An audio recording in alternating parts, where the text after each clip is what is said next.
നമ്മൾ ഇന്ന് വിശുദ്ധ കുർബാനയെ കുറിച്ച് 2 ക്ലാസ് എന്നാണ് അച്ഛൻ പറഞ്ഞിരിക്കുന്നത്. അപ്പോൾ നമ്മുടെ കുർബാനയുടെ ഘടന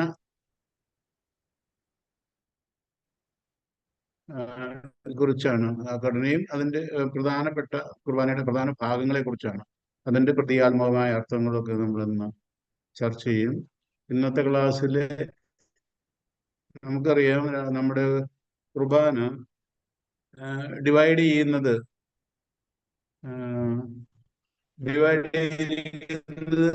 രണ്ടായിട്ടാണ്. സഭയെ ഡിവൈഡ് ചെയ്ത് പലരും പറയുക ആമുഖ ശുശ്രൂഷ, വചന ശുശ്രൂഷ, ഒരുക്ക ശുശ്രൂഷ, അനാഫറ,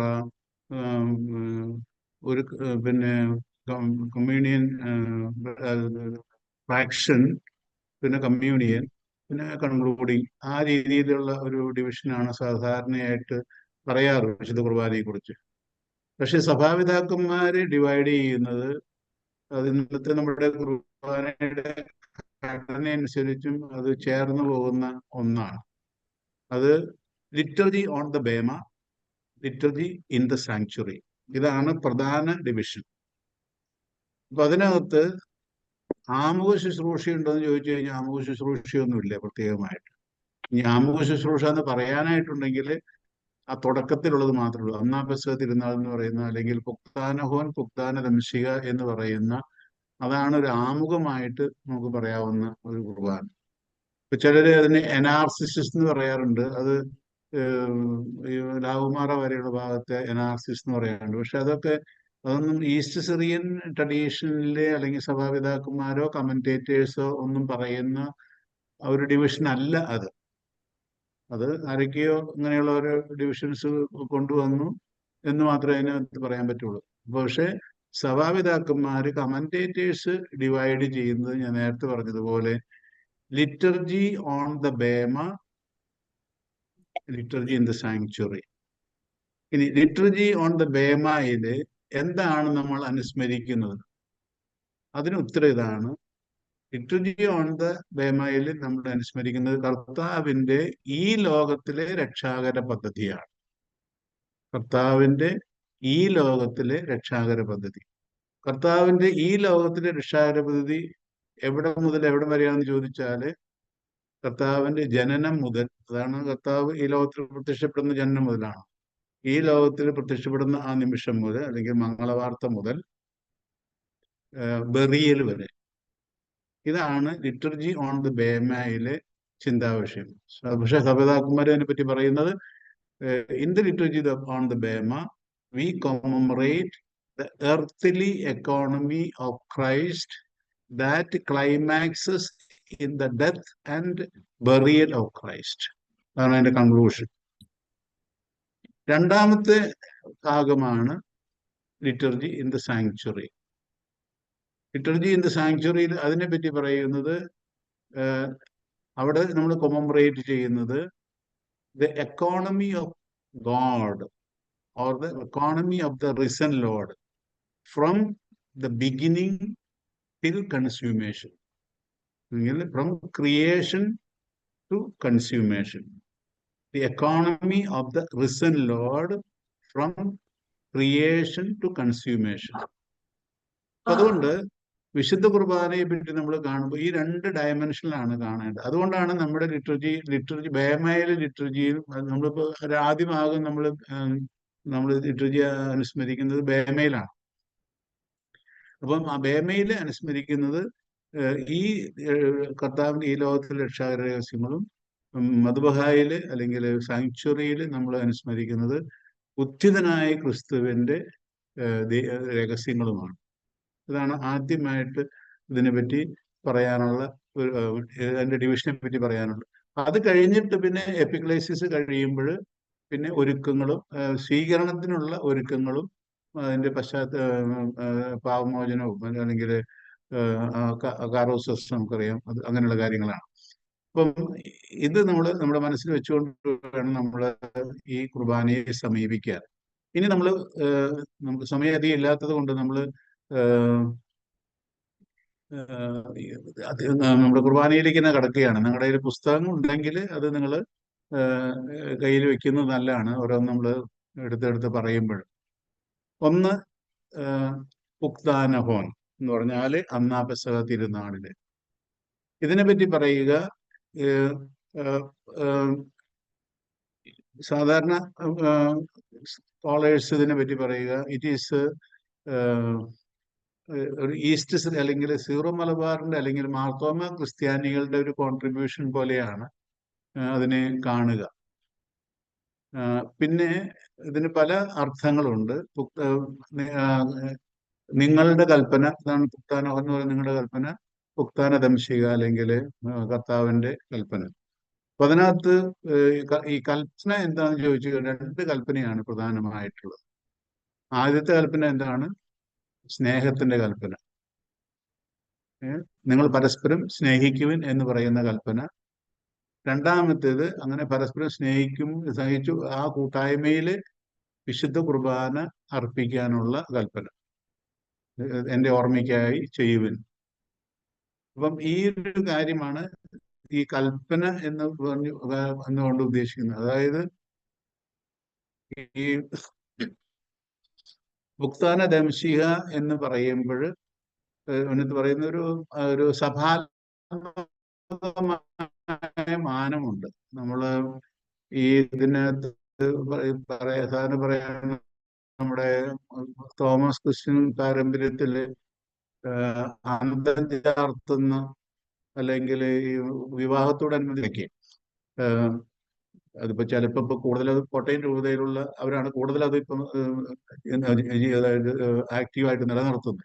അപ്പൊ എന്റെ ജ്യേഷ്ഠന്റെ വിവാഹത്തിന്റെ സമയത്തൊക്കെ ഇതൊക്കെ ഉണ്ടായിരുന്നു. എന്റെ വീട്ടിലൊക്കെ നടത്തിയിട്ടുള്ള കാര്യങ്ങളാണ് അന്തം ചാർത്തുന്നത്. അതായത് ജനങ്ങളുടെ അല്ലെങ്കിൽ കൂടിയിരിക്കുന്ന ആളുകളുടെ അനുവാദത്തോടു കൂടി പെണ്ണിനെ അന്തം ചേർത്തിട്ട് അല്ലെങ്കിൽ ചെറുക്കനെ അന്തം ചേർത്തിട്ട് എന്നൊക്കെ പറഞ്ഞിട്ടുള്ള ചോദ്യങ്ങളുണ്ട്.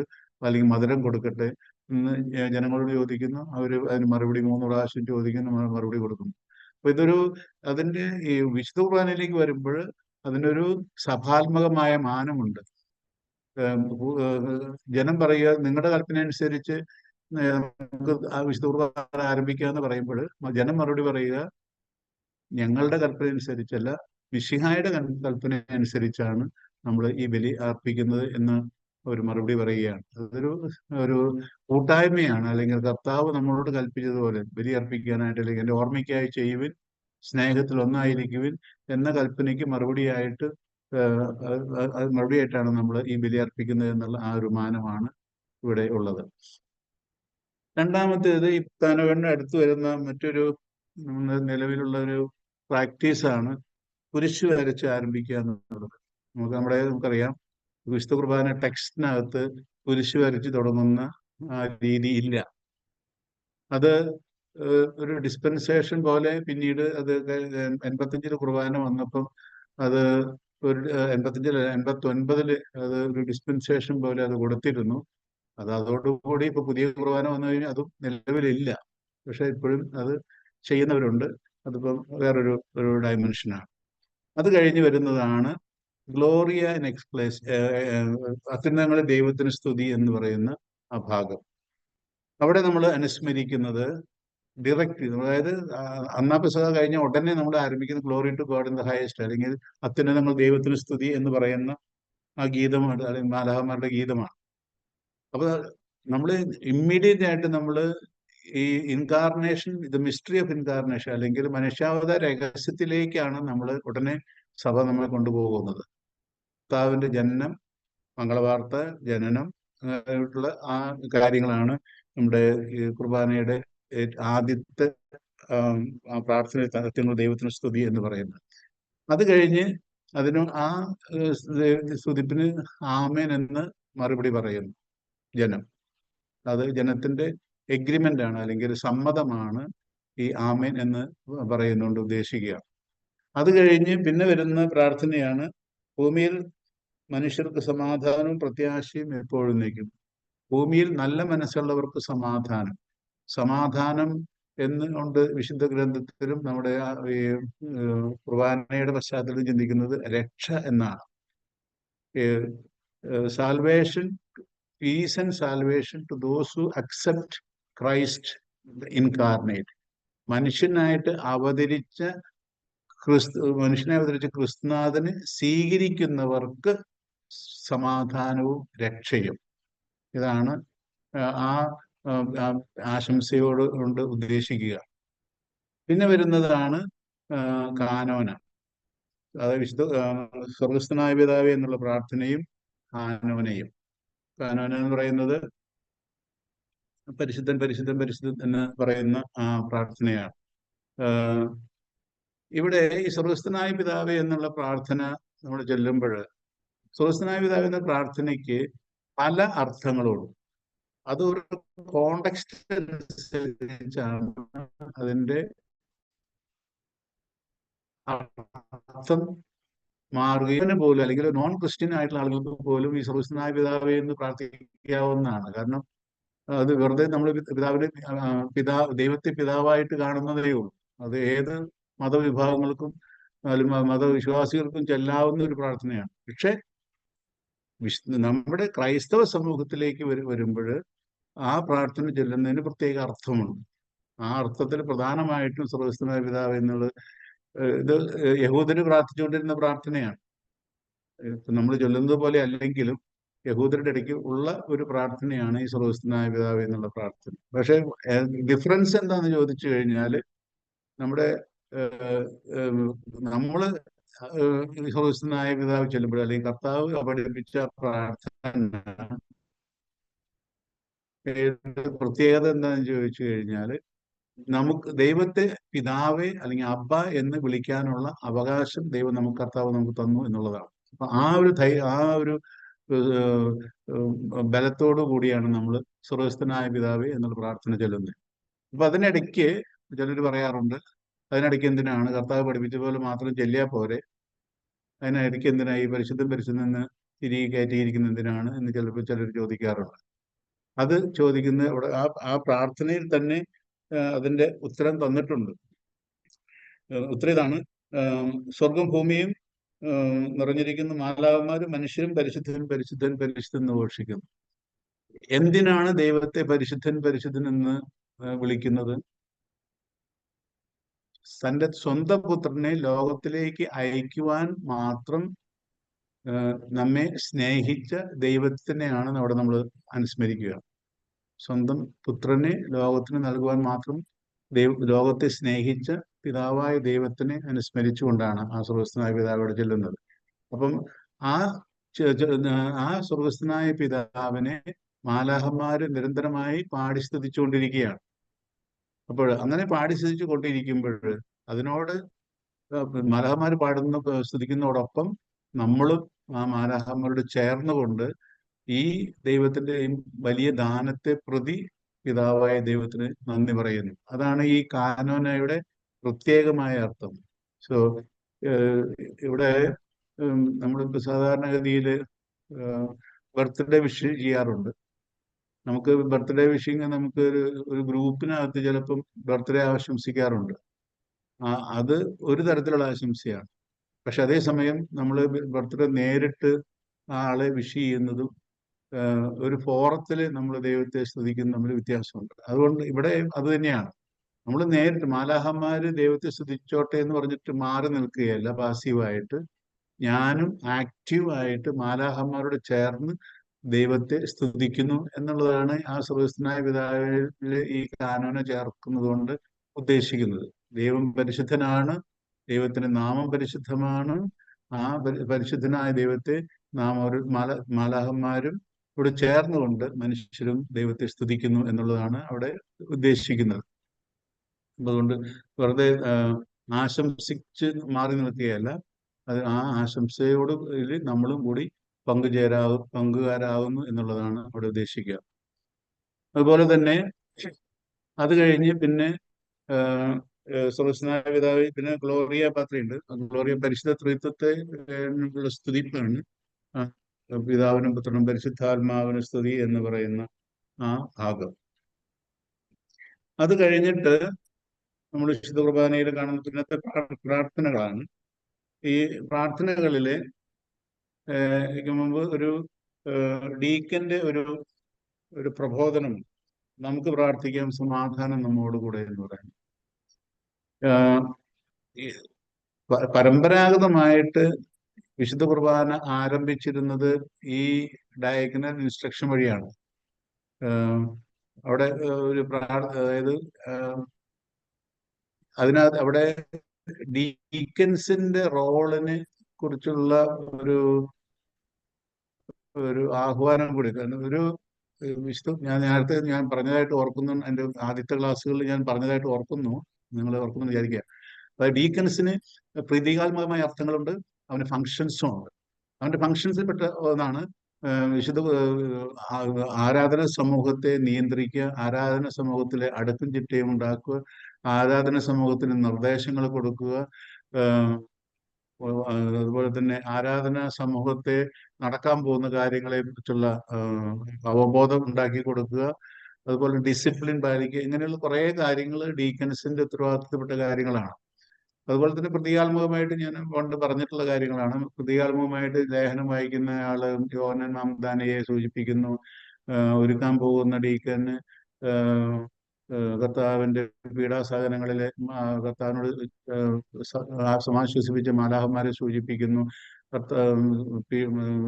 മധുവായുടെ വലതും ഇടത്തും നിൽക്കുന്ന ഡീക്കന്മാര് കർത്താവിന്റെ കബറിടത്തിന്റെ തലയ്ക്കലും കാലക്കലും നിൽക്കുന്ന മാലാഹന്മാരെ സൂചിപ്പിക്കുന്നു. അങ്ങനെയുള്ള കുറെ സിംബോളിസം അവിടെയുണ്ട്.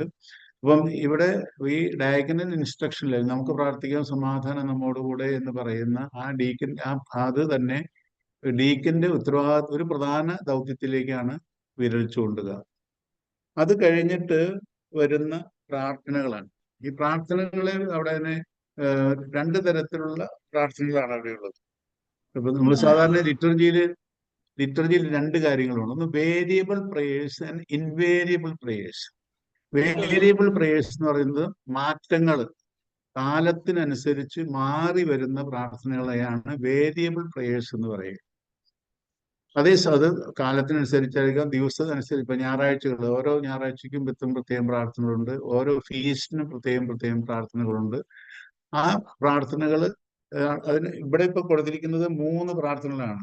ഞായറാഴ്ചകളിലും സാധാരണ ഓർമ്മ ദിവസങ്ങളിലും മറ്റ് സാധാരണ തിരുനാളുകളിലും ഒരു പ്രാർത്ഥന, മറ്റൊന്ന് കർത്താവിന്റെ പ്രധാനപ്പെട്ട തിരുനാളുകളിലും പ്രധാനപ്പെട്ട മറ്റു തിരുനാളുകളിലും, പിന്നെ സാധാരണ ദിവസങ്ങളിലും ഉള്ള അങ്ങനെ 3 പ്രാർത്ഥനയാണ് കൊടുത്തിരിക്കുന്നത്. പക്ഷെ ഇപ്പൊ നമ്മുടെ പുതിയ ടെക്സ്റ്റിനകത്ത് കുറെ കൂടി ഓരോ കാലത്തിനും പ്രത്യേകം പ്രാർത്ഥനകൾ കൊടുത്തിട്ടുണ്ട്. അത് നമ്മൾ ഉണ്ടാക്കിയിരിക്കുന്ന പ്രാർത്ഥനയാണ്. ട്രഡീഷണൽ ആയിട്ട് ഈ 3 പ്രാർത്ഥനകളെ ഉള്ളൂ. ഈ വേരിയബിൾ എന്ന് പറഞ്ഞാൽ അന്തമില്ലാത്ത വേരിയബിൾ അല്ല, 3 വേരിയബിൾ പ്രേയേഴ്സ്. അത് മാറി ദിവസത്തിന്റെ പ്രാധാന്യം അനുസരിച്ച് 3 പ്രാർത്ഥനകൾ ചെല്ലുന്നു. അത് കഴിഞ്ഞിട്ട് വരുന്നതാണ് ആദ്യത്തെ പ്രീസ്റ്റ്ലി പ്രയർ. ഈ പ്രീസ്റ്റ്ലി പ്രയർ എന്ന് പറയുമ്പോൾ ഞാൻ നേരത്തെ പറഞ്ഞ ഈ 3 വേരിയബിൾ പ്രേയേഴ്സിന്റെ ആദ്യത്തെ പ്രീസ്റ്റ്ലി പ്രയർ ആണ്. അപ്പൊ ആദ്യത്തെ പ്രീസ്റ്റ്ലി പ്രയറിന്റെ പ്രധാനമായിട്ടുള്ള അതിന്റെ ട്രസ്റ്റ് എന്താണെന്ന് ചോദിച്ചു കഴിഞ്ഞാൽ, ഈ ദൈവിക രഹസ്യങ്ങൾ യോഗ്യതയോടുകൂടി പരികർമ്മം ചെയ്യുവാൻ ബലഹീനരായ ഞങ്ങളെ ശക്തരാക്കണം. ഇതാണ് ആ പ്രാർത്ഥനയുടെ മെയിൻ ട്രസ്റ്റ്. അപ്പൊ അതുകൊണ്ട് നമ്മൾ ശ്രദ്ധിച്ചു കഴിഞ്ഞാൽ ഇപ്പം പുതുതായിട്ട് ഉണ്ടാക്കിയിരിക്കുന്ന പ്രാർത്ഥനകളിലും ആ ഒരു ട്രസ്റ്റ് കൊണ്ടുവന്നിട്ടുണ്ട്.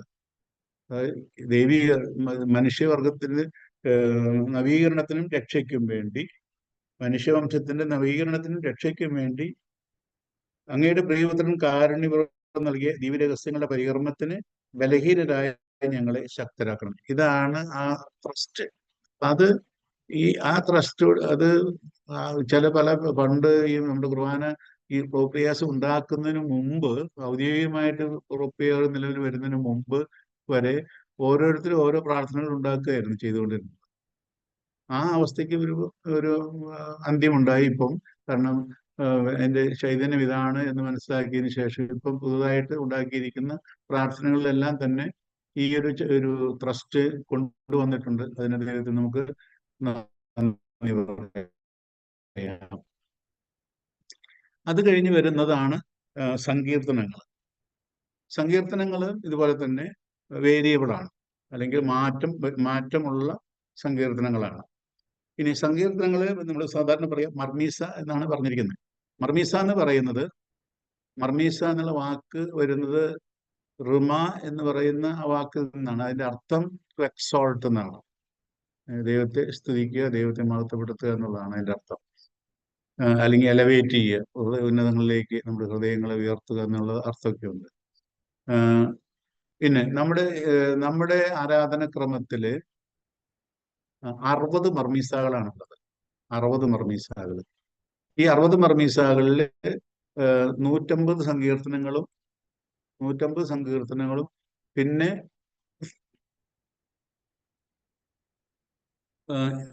പുറപ്പാടിന്റെ പുസ്തകത്തിൽ നിന്ന് എടുത്ത് 15-ാം അധ്യായം 1 മുതൽ ഉള്ള വാക്യങ്ങളും, ഐസയ 42 മുതൽ 10 മുതൽ ഉള്ള വാക്യങ്ങളും, നിയമാവർത്തന പുസ്തകം 32 1 മുതലുള്ള വാക്യങ്ങളും ഒക്കെ ചേർത്ത്, അതുപോലെ തന്നെ ഡ്യൂട്രോണമി 32 21 മുതലുള്ള വാക്യങ്ങളും ചേർത്താണ് 3 മർമീസാകൾ ഉണ്ടാക്കിയിരിക്കുന്നത്. അങ്ങനെ ടോട്ടല് 60 മർമീസാകളാണുള്ളത്. ഒരു മർമീസ എന്ന് പറയുന്നത് ഐഡിയലായിട്ട് 3 സങ്കീർത്തനങ്ങളുടെ ഒരു കൂട്ടത്തെയാണ് മർമീസ എന്ന് പറയുന്നത്. 3 സങ്കീർത്തനങ്ങളുടെ കൂട്ടത്തെയാണ്, അല്ലെങ്കിൽ ആ ഒരു ഗ്രൂപ്പിനെയാണ് മർമീസ എന്ന് പറയുന്നത്. അങ്ങനെ 3 സങ്കീർത്തനങ്ങൾ 3 സങ്കീർത്തനങ്ങളുടെ 3x3 9 സങ്കീർത്തന ഹുല്ലാല എന്ന് പറയും. അതൊക്കെ പിന്നെ ഇവിടെ അത്ര ഇത്രയെങ്കിലും നമ്മൾ ഓർത്തിരിക്കുന്നതാണ്. ഒരു മർമീസ എന്ന് പറയുന്നത് 3 സങ്കീർത്തനങ്ങളുടെ ഒരു കൂട്ടമാണ്. അപ്പൊ സ്വാഭാവികമായിട്ടും നമ്മൾ ഇപ്പൊ സാധാരണഗതിയിൽ ഇപ്പം ചെയ്യുന്നത്, ഇപ്പം നമ്മുടെ കുർബാനയിൽ പ്രോപ്രിയയിലൊക്കെ ചേർത്ത് വെച്ചിരിക്കുന്നത് എന്ന് ചോദിച്ചു കഴിഞ്ഞാൽ, ഇപ്പം കർത്താവേ മമരാജാവേ എന്നുള്ളത് ആദ്യത്തെ 2 സ്റ്റാൻസ പാടി, അത് കഴിഞ്ഞ് എന്നാത്മാവേ 2 സ്റ്റാൻസ പാടി, അതുപോലെ തന്നെ അത് കഴിഞ്ഞിട്ട് പിന്നെ നല്ലതും ഉചിതവും അല്ലോ നാം എന്ന് പറയുന്ന 2 സ്റ്റാൻസ പാടി, പിന്നെ ജനരാശികളുടെ മധ്യേ ഞാൻ എന്ന് പറയുന്നത് 2 സ്റ്റാൻസ പാടി. അങ്ങനെയാണ് ആ സങ്കീർത്തനം ഇപ്പൊ ചൊല്ലിക്കൊണ്ടിരിക്കുന്നത്. അതിന് പകരമായിട്ട് പുതുതായിട്ട് ഉണ്ടാക്കിയിരിക്കുന്ന പ്രോപ്രിയയിലുള്ള സങ്കീർത്തനങ്ങൾ 3 2x3 സ്റ്റാൻസകളാണ് ഒരേ സങ്കീർത്തനം പലയിടത്തുനിന്നൊക്കെ ആയിട്ട് എടുത്തിട്ട് വെച്ചിരിക്കുന്നത്. അത് കണ്ടുപിടിക്കാൻ അല്പം ബുദ്ധിമുട്ട് വരും. ഏത് വാക്യങ്ങളാണ് എടുത്തിരിക്കണമെന്ന് കണ്ടുപിടിക്കാൻ ഇത്തിരി ബുദ്ധിമുട്ടുണ്ട്. പക്ഷെ ആദ്യം നമ്മൾ പൊതുവായിട്ട് കൊടുത്തിരിക്കുന്നത് ഫുൾ സങ്കീർത്തനം കൊടുത്തിട്ടുണ്ട്. അതുകൊണ്ട് നമുക്കറിയാം ഇന്ന സങ്കീർത്തനമാണ് എന്നുള്ളത് നമുക്കറിയാം. ഇനി ഇതാണ് മർമീസായെ പറ്റി പൊതുവായിട്ടുള്ള കാര്യം. ഇനി മർമീസായുടെ അർത്ഥം അത് നമ്മൾ അറിഞ്ഞിരിക്കണം. ആ അർത്ഥം മനസ്സിലാക്കിയാലാണ് സങ്കീർത്തനങ്ങൾ അല്ലെങ്കിൽ മർമീസ പാടുമ്പോഴോ ചൊല്ലുമ്പോഴോ ഒക്കെ നമുക്ക് അതിന്റെ ഉള്ളിലേക്ക് ഇറങ്ങി ചെല്ലാൻ പറ്റുകയുള്ളൂ. ഒന്ന്, ഞാൻ നേരത്തെ പറഞ്ഞു, എ ഗ്രൂപ്പ് ഓഫ് 3 മർമീസ, 3 മർമീസാകളുടെ ഗ്രൂപ്പിനെ ഹുല്ലാല എന്ന് പറയും.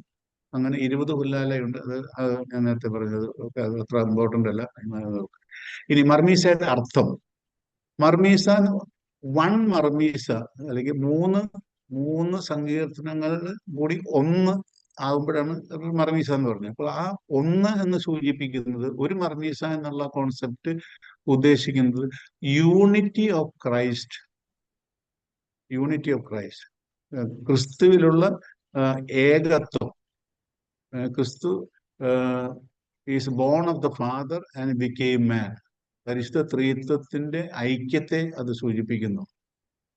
അതുപോലെ തന്നെ ഒരു സങ്കീർത്തനത്തില് ഒരു മർമീസായിലെ 3 സങ്കീർത്തനങ്ങൾ സൂചിപ്പിക്കുന്നത് പരിശുദ്ധ ത്രിത്വത്തില് 3 വ്യക്തികളെയാണ് സൂചിപ്പിക്കുക. അതായത് കർത്താവിന്റെ മനുഷ്യാവതാര രഹസ്യവുമായി മനുഷ്യാവതാര രഹസ്യത്തില് പരിശുദ്ധ ത്രിത്വം 3 വ്യക്തികളും അതിനകത്ത് ഇൻവോൾവ് ആണ് എന്ന് കൂടി കാണിക്കാനാണ് ആ മർമീസായുടെ അങ്ങനെ ഒരു അർത്ഥം കൂടി ഈ മർമീസായിക്കുണ്ട്.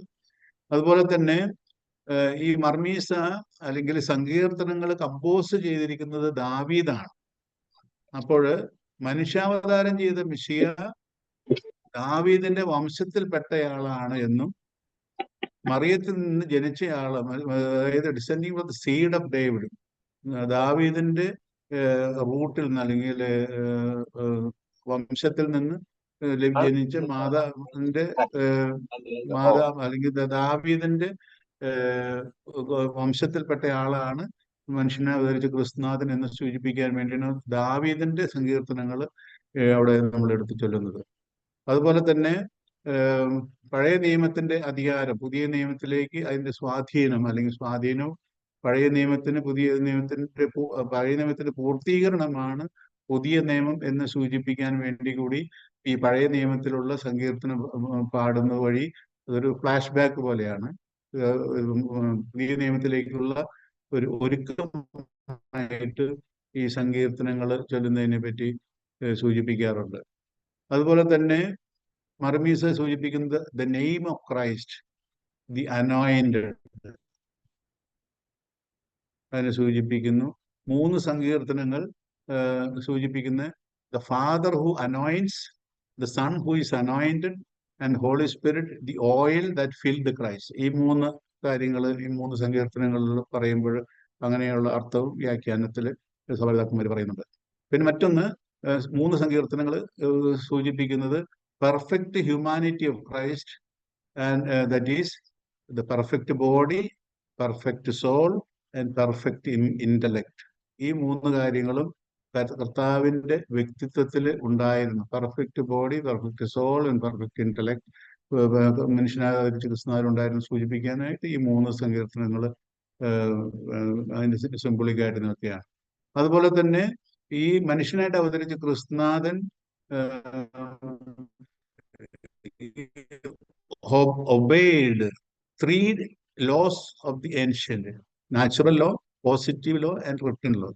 ഈ 3 തരത്തിലുള്ള നിയമങ്ങൾ ഈ മനുഷ്യാവതാരം ചെയ്ത ക്രിസ്തുനാഥൻ പാലിച്ചിരുന്നു എന്നും ഈ ഇത് സൂചിപ്പിക്കുന്നു. അതോടൊപ്പം തന്നെ ഈ 3 സങ്കീർത്തനങ്ങൾ മറ്റൊരു കാര്യമാണ് the triple 10 years of the private life of Jesus. അതായത് 30 വർഷമാണ് കർത്താവിന്റെ രഹസ്യ ജീവിതം.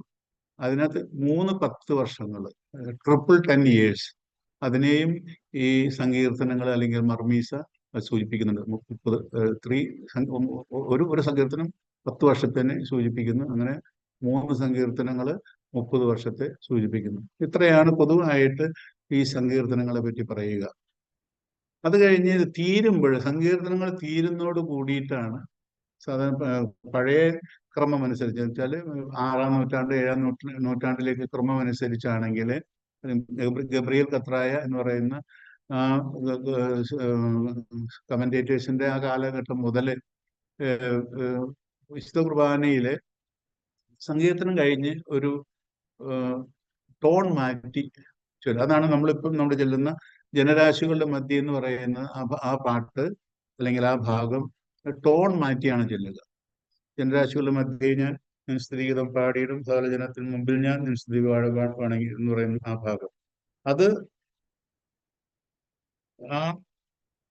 ആ ഭാഗം സൂചിപ്പിക്കുന്നത് ഈ ചേഞ്ചിങ് ദ സങ്കീർത്തനം കഴിഞ്ഞ് സങ്കീർത്തനം പഴയ നിയമത്തെയാണ് സൂചിപ്പിക്കുക. പഴയ dispensation of God of the old testament, അല്ലെങ്കിൽ പിതാവായ ദൈവത്തിന്റെ അല്ലെങ്കിൽ പഴയ നിയമത്തിലെ ദൈവത്തിന്റെ ദൈവിക പദ്ധതികളെ ആണ് അവിടെ സൂചിപ്പിക്കുക. ആ പദ്ധതിയിൽ പുതിയ നിയമത്തിലേക്കുള്ള ആ മാറ്റത്തെയാണ് ഈ ജനരാശികളുടെ മധ്യ എന്ന് പറയുന്ന റിഫ്രെയിൻ സൂചിപ്പിക്കുക എന്നാണ് സഭാപിതാക്കന്മാരുടെ വ്യാഖ്യാനം. അതിനകത്ത് സാധാരണ ഉപയോഗിക്കുന്നത് 84-ാമത്തെ സങ്കീർത്തനമാണ്. അതുപോലെ തന്നെ 35-ാമത്തെ സങ്കീർത്തനം ഉപയോഗിക്കാറുണ്ട്. അതിനുശേഷം പിന്നെ it also symbolises the cry of the John the Baptist. ഈ മാറി സ്വരം മാറ്റി ചെല്ലുന്നത്, അതായത് പഴയ നിയമത്തിന്റെയും പുതിയ നിയമത്തിന്റെയും ബന്ധിപ്പിക്കുന്ന ഒരു കണ്ണിയാണ് ജോൺ ദ ബാപ്റ്റിസ്റ്റ്. അപ്പൊ അതുകൊണ്ട് ഈ അക്വപ്ത ഊനായ അല്ലെങ്കിൽ ജനരാശികളുടെ മധ്യേ ഞാൻ നിൻസ്തുതിഗീതം പാടിയിടും എന്ന് പറയുന്ന ആ ഗീതം, സങ്കീർത്തനത്തിന്റെ അവസാന ഭാഗം, ആ ഗീതം it symbolizes the cry of the John the Baptist, behold, who said, behold the handmaid of the, behold the Lamb of God. ഇത് ദൈവത്തിന്റെ കുഞ്ഞാട് എന്ന് പറയുന്ന യോഹന്നാൻ മംദാനയുടെ പ്രഘോഷണം അല്ലെങ്കിൽ പ്രഖ്യാപനത്തെയും ഈ ചേഞ്ച് ഓഫ് ടോൺ അതുവഴിയാണ് പുതിയ നിയമത്തിന്റെ ആരംഭം എന്നുള്ളത് കൊണ്ട്. അത് കഴിഞ്ഞിട്ട് പിന്നെ അല്ലേലിയ അല്ലേലിയ അല്ലേലിയ, ഇത് ആക്ച്വലി ഞാൻ നേരത്തെ സൂചിപ്പിച്ചതുപോലെ അത്യുന്നതങ്ങൾ ദൈവത്തിന് സ്തുതി, സർവ്വസ്ഥനായ പിതാവേ അത്യുന്നതങ്ങൾ ദൈവത്തിന് സ്തുതിയൊക്കെ 10-ാം നൂറ്റാണ്ടിന് ശേഷമാണ് നമ്മുടെ കുർബാനയിലേക്ക് വരുന്നത്. അതിന് മുമ്പുണ്ടായിരുന്ന കുർബാനയിൽ ഞാൻ നേരത്തെ പറഞ്ഞതുപോലെ ഗബ്രിയേൽ കർത്തായ എന്ന് പറയുന്ന ആ കാലഘട്ടത്തില് കുർബാന ആരംഭിച്ചിരുന്നത് ഈ പ്രഭുവിനായ അല്ലെങ്കിൽ ജനരാശികളുടെ മധ്യ എന്നുള്ള പാടി, പിന്നെ പിതാവിനും പുത്രനും പരിശുദ്ധാത്മാവിനും സ്തുതി എന്ന് പറഞ്ഞ് പിന്നെ അല്ലേലിയ അല്ലേലിയ അല്ലേലിയ എന്ന് പാടുകയാണ്. അപ്പം ഈ അല്ലേലിയ ആണ് അതിന്റെ ഒരു എക്സ്പാൻഷനാണ് ഇപ്പോഴത്തെ അത്യുന്നതങ്ങൾ ദൈവത്തിന് സ്തുതി എന്ന് പറയുന്ന ആ ഭാഗം. അപ്പോൾ അതുവരെ അവിടെ സൂചിപ്പിക്കുന്നു. ഇത്രയും ആണ് ഈ ആദ്യ ഭാഗത്ത് നമ്മൾ കാണുക. അത് കഴിഞ്ഞിട്ട് ഇപ്പം പരമ്പരാഗത കുർബാനക്രമമാണ് എങ്കിൽ ഇപ്പം നമുക്കറിയാം അച്ഛൻ വൈദികനും മറ്റുള്ളവരും എല്ലാവരും ഒരുമിച്ച് ചേർന്ന് മദ്ബഹായിൽ പ്രവേശിച്ച് ബേമയിലേക്ക് വരികയാണ് ചെയ്യുന്നത്. അതിനെ പറയുക ദ ഗ്രേറ്റ് വിഡ്രോവൽ എന്നാണ്. അപ്പം ഈ മദ്ബഹായിൽ പ്രവേശിച്ച് ചെയ്തതിന് അവിടെ ചെല്ലുമ്പോൾ അവിടെ വൈദികൻ ചെല്ലുന്ന ഒരു പ്രാർത്ഥനയുണ്ട്.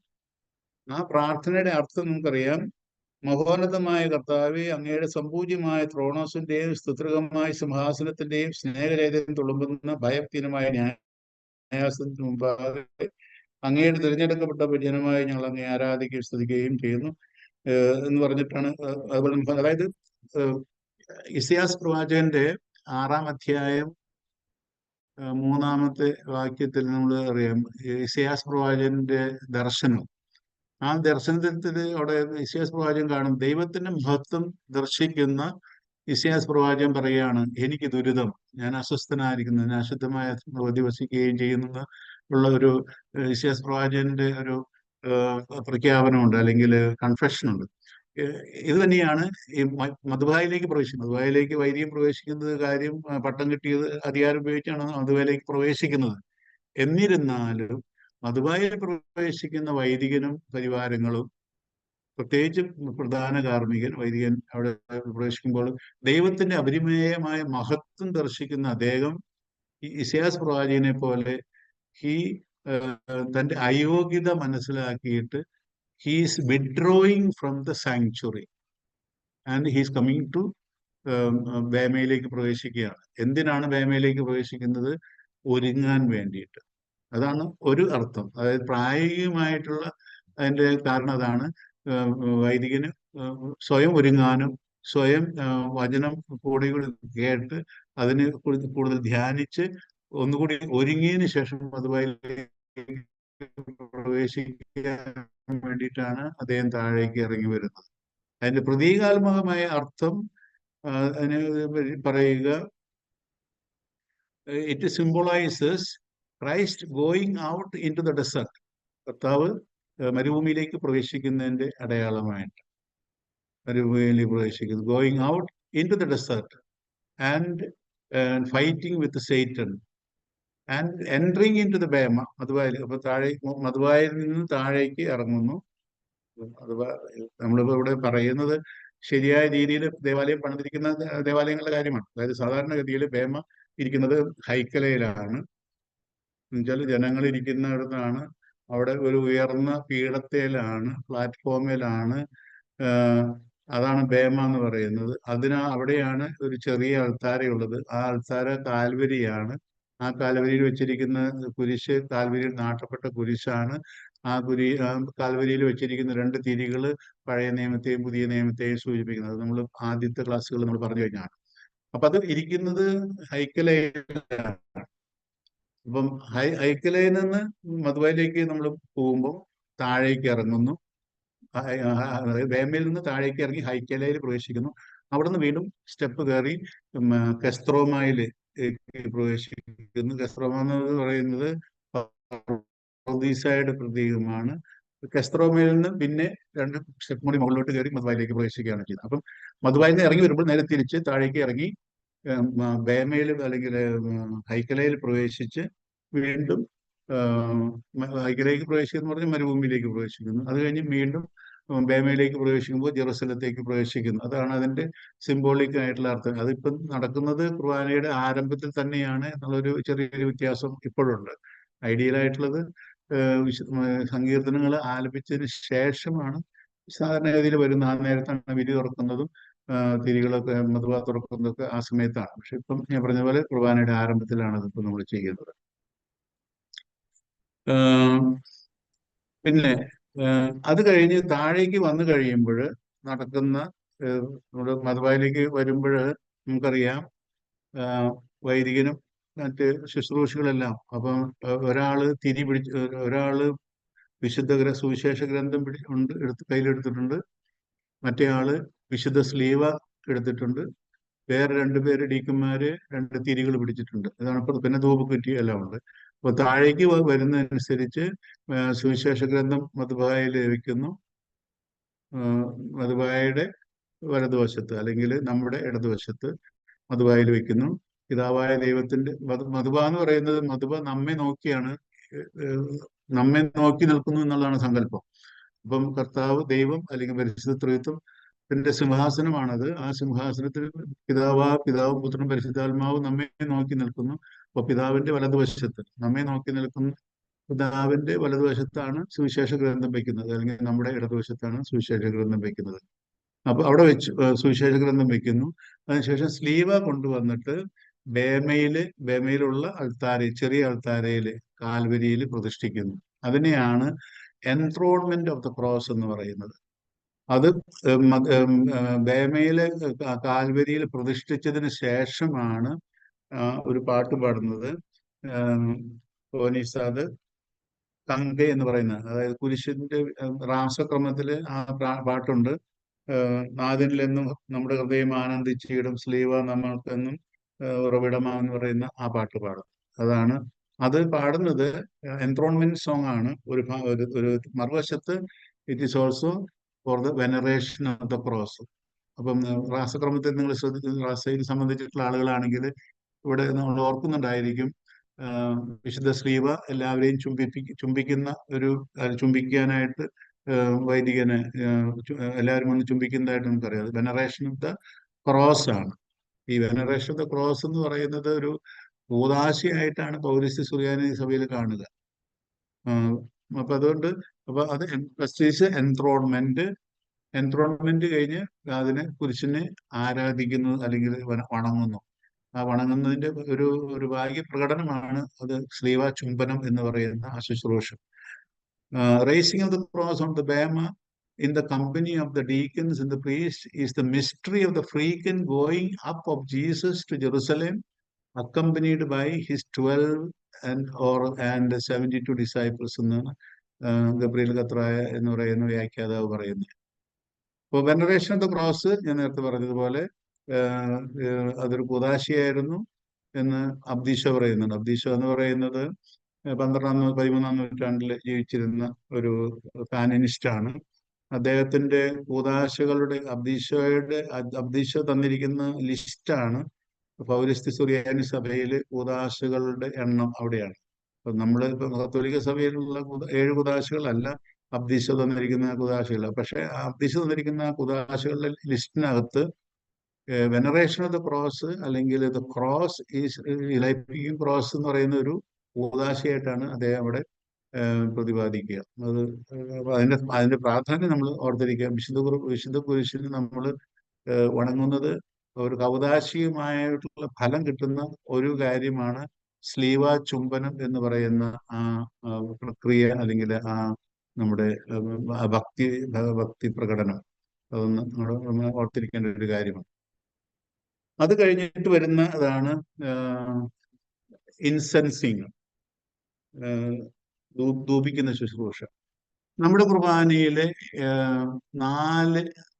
5 ധൂപാർപ്പണങ്ങളാണുള്ളത്. ഒന്ന് ലാകുമാർ അല്ലെങ്കിൽ സർവാധിപനം എന്ന് പറയുന്ന ആ സമയത്ത് അതിനൊരുക്കമായിട്ടുള്ള ബ്ലെസ്സിങ് ഉണ്ട്, അതൊന്ന്. അത് കഴിഞ്ഞ് വരുന്ന അടുത്തത് സുവിശേഷ വായനയുടെ സമയത്തുള്ള ധൂപം. അത് കഴിഞ്ഞ് വിശുദ്ധ രഹസ്യങ്ങൾ ധൂപിക്കുന്ന ധൂപം. പിന്നെ വിശുദ്ധ രഹസ്യങ്ങളെല്ലാം മധുബായിൽ പ്രതിഷ്ഠിച്ചതിന് ശേഷമുള്ള ധൂപം. അഞ്ചാമത്തത് അവസാനത്തിൽ നമ്മുടെ സ്വർഗ്ഗത്തിൽ ഇറങ്ങി വരുന്ന അതിന് തൊട്ട് മുമ്പുള്ള അനുതാപ ശുശ്രൂഷയ്ക്ക് സമയത്തുള്ള ധൂപാർപ്പണം. അങ്ങനെ 5 ധൂപാർപ്പണമാണ് നമുക്കുള്ളത്.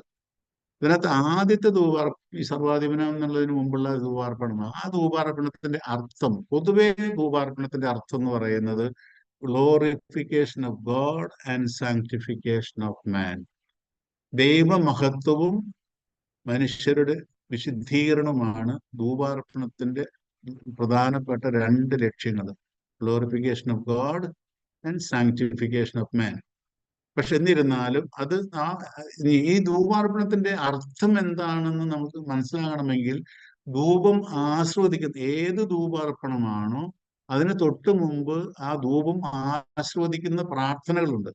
ആ പ്രാർത്ഥനകളിലാണ് ശ്രദ്ധിക്കുമ്പോഴാണ് എന്തിനു വേണ്ടിയാണ് ഈ ധൂപാർപ്പണം നടത്തുന്നതെന്ന് നമ്മൾ മനസ്സിലാക്കുക. ഇപ്പം ഞാൻ നേരത്തെ പറഞ്ഞു, ആദ്യത്തെ ധൂപാർപ്പണം മനുഷ്യ glorification of God and sanctification of മാൻ. അതിനു വേണ്ടിയിട്ടാണ് മധുബ ധൂപിക്കുന്നു, ജനങ്ങളെ ധൂപിക്കുന്നു.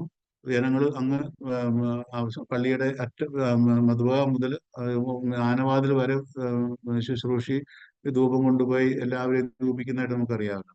അപ്പൊ അത് glorification of sanctification, to sanctify, glorify God and to sanctify man. അതാണ് ഇൻസെൻസിങ്ങിന്റെ ഒരു പ്രധാനാർത്ഥം. അതേസമയം രണ്ടാമത്തെ ധൂപാർപ്പണം എന്ന് പറയുന്നത് സുവിശേഷ വായനയുടെ സമയത്തിന് തൊട്ട് മുമ്പുള്ള ധൂപം വാഴ്ത്തലാണ്. ആ ധൂപം വാഴ്ത്തുന്ന എന്തിനാന്ന് ചോദിച്ചു കഴിഞ്ഞാൽ അവിടുത്തെ പ്രാർത്ഥനയിൽ അത് വളരെ പ്രകടമായിട്ടുണ്ട്. അത് പരിമള ധൂപം പോലെ, അതായത്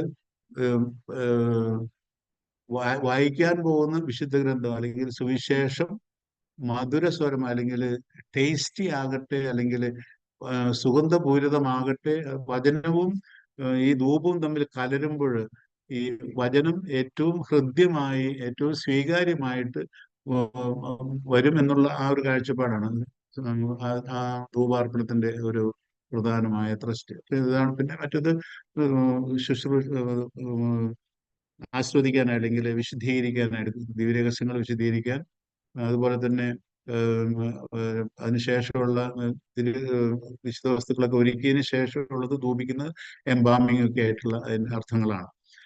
അപ്പൊ ഇതാണ് ധൂപാർപ്പണത്തിൽ 5 തരം 5 ധൂപാർപ്പണങ്ങളുണ്ട്. ഓരോ ധൂപാർപ്പണത്തിനും പൊതുവായിട്ടുള്ള അർത്ഥം ദൈവമഹത്വം, മനുഷ്യരുടെ വിശുദ്ധീകരണം, അതാണ് പൊതുവായിട്ടുള്ളത്. പിന്നെ ഓരോ സ്പെസിഫിക് ആയിട്ടുള്ള ധൂപാർപ്പണത്തിനും പ്രത്യേകമായ അർത്ഥങ്ങളുണ്ട്. അതിനുശേഷം വരുന്ന പ്രാർത്ഥനയാണ് സർവാധിപന എന്നുള്ള പ്രാർത്ഥന.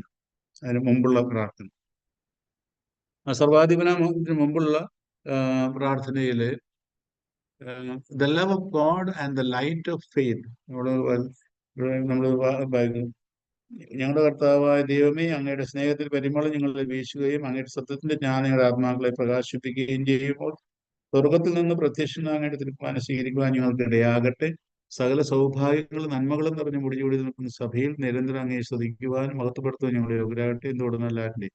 അപ്പൊ ഈ പ്രാർത്ഥന ചൊല്ലിക്കഴിഞ്ഞിട്ടാണ് നമ്മൾ വിധി തുറക്കുന്നത്, അൺവെയിൽ ചെയ്യുന്നത്. ആ വിധി തുറക്കുമ്പോൾ ഓനിസ പാടും, സർവാധിപന എന്നുള്ള ഓനിസ പാടുമ്പോൾ ദൈവത്തിന്റെ മാനിഫെസ്റ്റേഷനാണ്. പരിശുദ്ധ ത്രിത്വം അവിടെ തന്നെ കർത്താവിന്റെ മാമോദീസായുടെ അനുസ്മരണമുണ്ട് അവിടെ. അതോടൊപ്പം തന്നെ പരിശുദ്ധ ത്രിത്വത്തിന്റെ വെളിപ്പെടുത്തലുമുണ്ട് അവിടെ. അതാണ് ഈ രാഹുമാര എന്നുള്ള സർവാധിപന എന്നുള്ള പാട്ട് പാടുമ്പോൾ അത് ഒരു വശത്ത് അതിന്റെ പ്രതീകാത്മകമായ അർത്ഥം, മറുവശത്ത് അതൊരു വിശ്വാസ പ്രഖ്യാപനമാണ്. വിശുദ്ധ കുർബാനയുടെ ആദ്യ ഭാഗത്തുള്ള, രണ്ടാം ഭാഗത്തേക്ക് പ്രവേശിക്കുമ്പോഴാണ് വിശ്വാസ പ്രമാണം നമ്മൾ ചൊല്ലുന്നത്, സഭാപിതാക്കന്മാരുടെ വിശ്വാസ പ്രമാണം ചൊല്ലുന്നത്, ഫെയ്ത്ത് ഓഫ് ദ ഫാദേഴ്സ്. അതേപോലെ തന്നെ കുർബാനയുടെ ആദ്യ ഭാഗത്തിലേക്ക് വിരി തുറക്കുമ്പോൾ നമ്മൾ വിശ്വാസ പ്രഖ്യാപനമാണ് ഈ സർവാധിപനം എന്നുള്ള ആ പാട്ടും അല്ലെങ്കിൽ ആ പ്രാർത്ഥന. വിശ്വാസ പ്രഖ്യാപനത്തിന്റെ ഒരു സിംബോളിക് ആയിട്ടുള്ള വിശ്വാസ പ്രഖ്യാപനമാണ് ഈ സർവാധിപനം എന്നുള്ള പാട്ട്. അവിടെ ഒരു കാര്യം ശ്രദ്ധിക്കേണ്ട ഒരു കാര്യമുണ്ട്. അത് കർത്താവിന്റെ ഉത്ഥാനത്തെ വിളിച്ചു പറയുകയല്ല, അത് കർത്താവ് ഉത്ഥിതനായ ക്രിസ്തുവിലുള്ള വിശ്വാസം ഏറ്റുപറയുകയാണ്. കർത്താവിന്റെ ഉത്ഥാനത്തെ സിംബോളിസം അതല്ലേ സർവാധിപനായ ചിലർ അങ്ങനെ വ്യാഖ്യാനിക്കാറുണ്ട്. സർവാധീനം എന്നുള്ള പ്രാർത്ഥന ഉത്ഥാനത്തിന്റെ പ്രതീകമല്ല, ഉത്തിതിനുള്ള വിശ്വാസം ഏറ്റുപറയുന്ന ഒരു ഒരു ഗീതമാണ് ഈ സർവാധിപനം എന്നുള്ള പാട്ട് എന്ന് ഗീതം ആലപിക്കുന്നത്. പൊതുവായിട്ട് ഇത്രയാണ്. പൊതുവായിട്ട്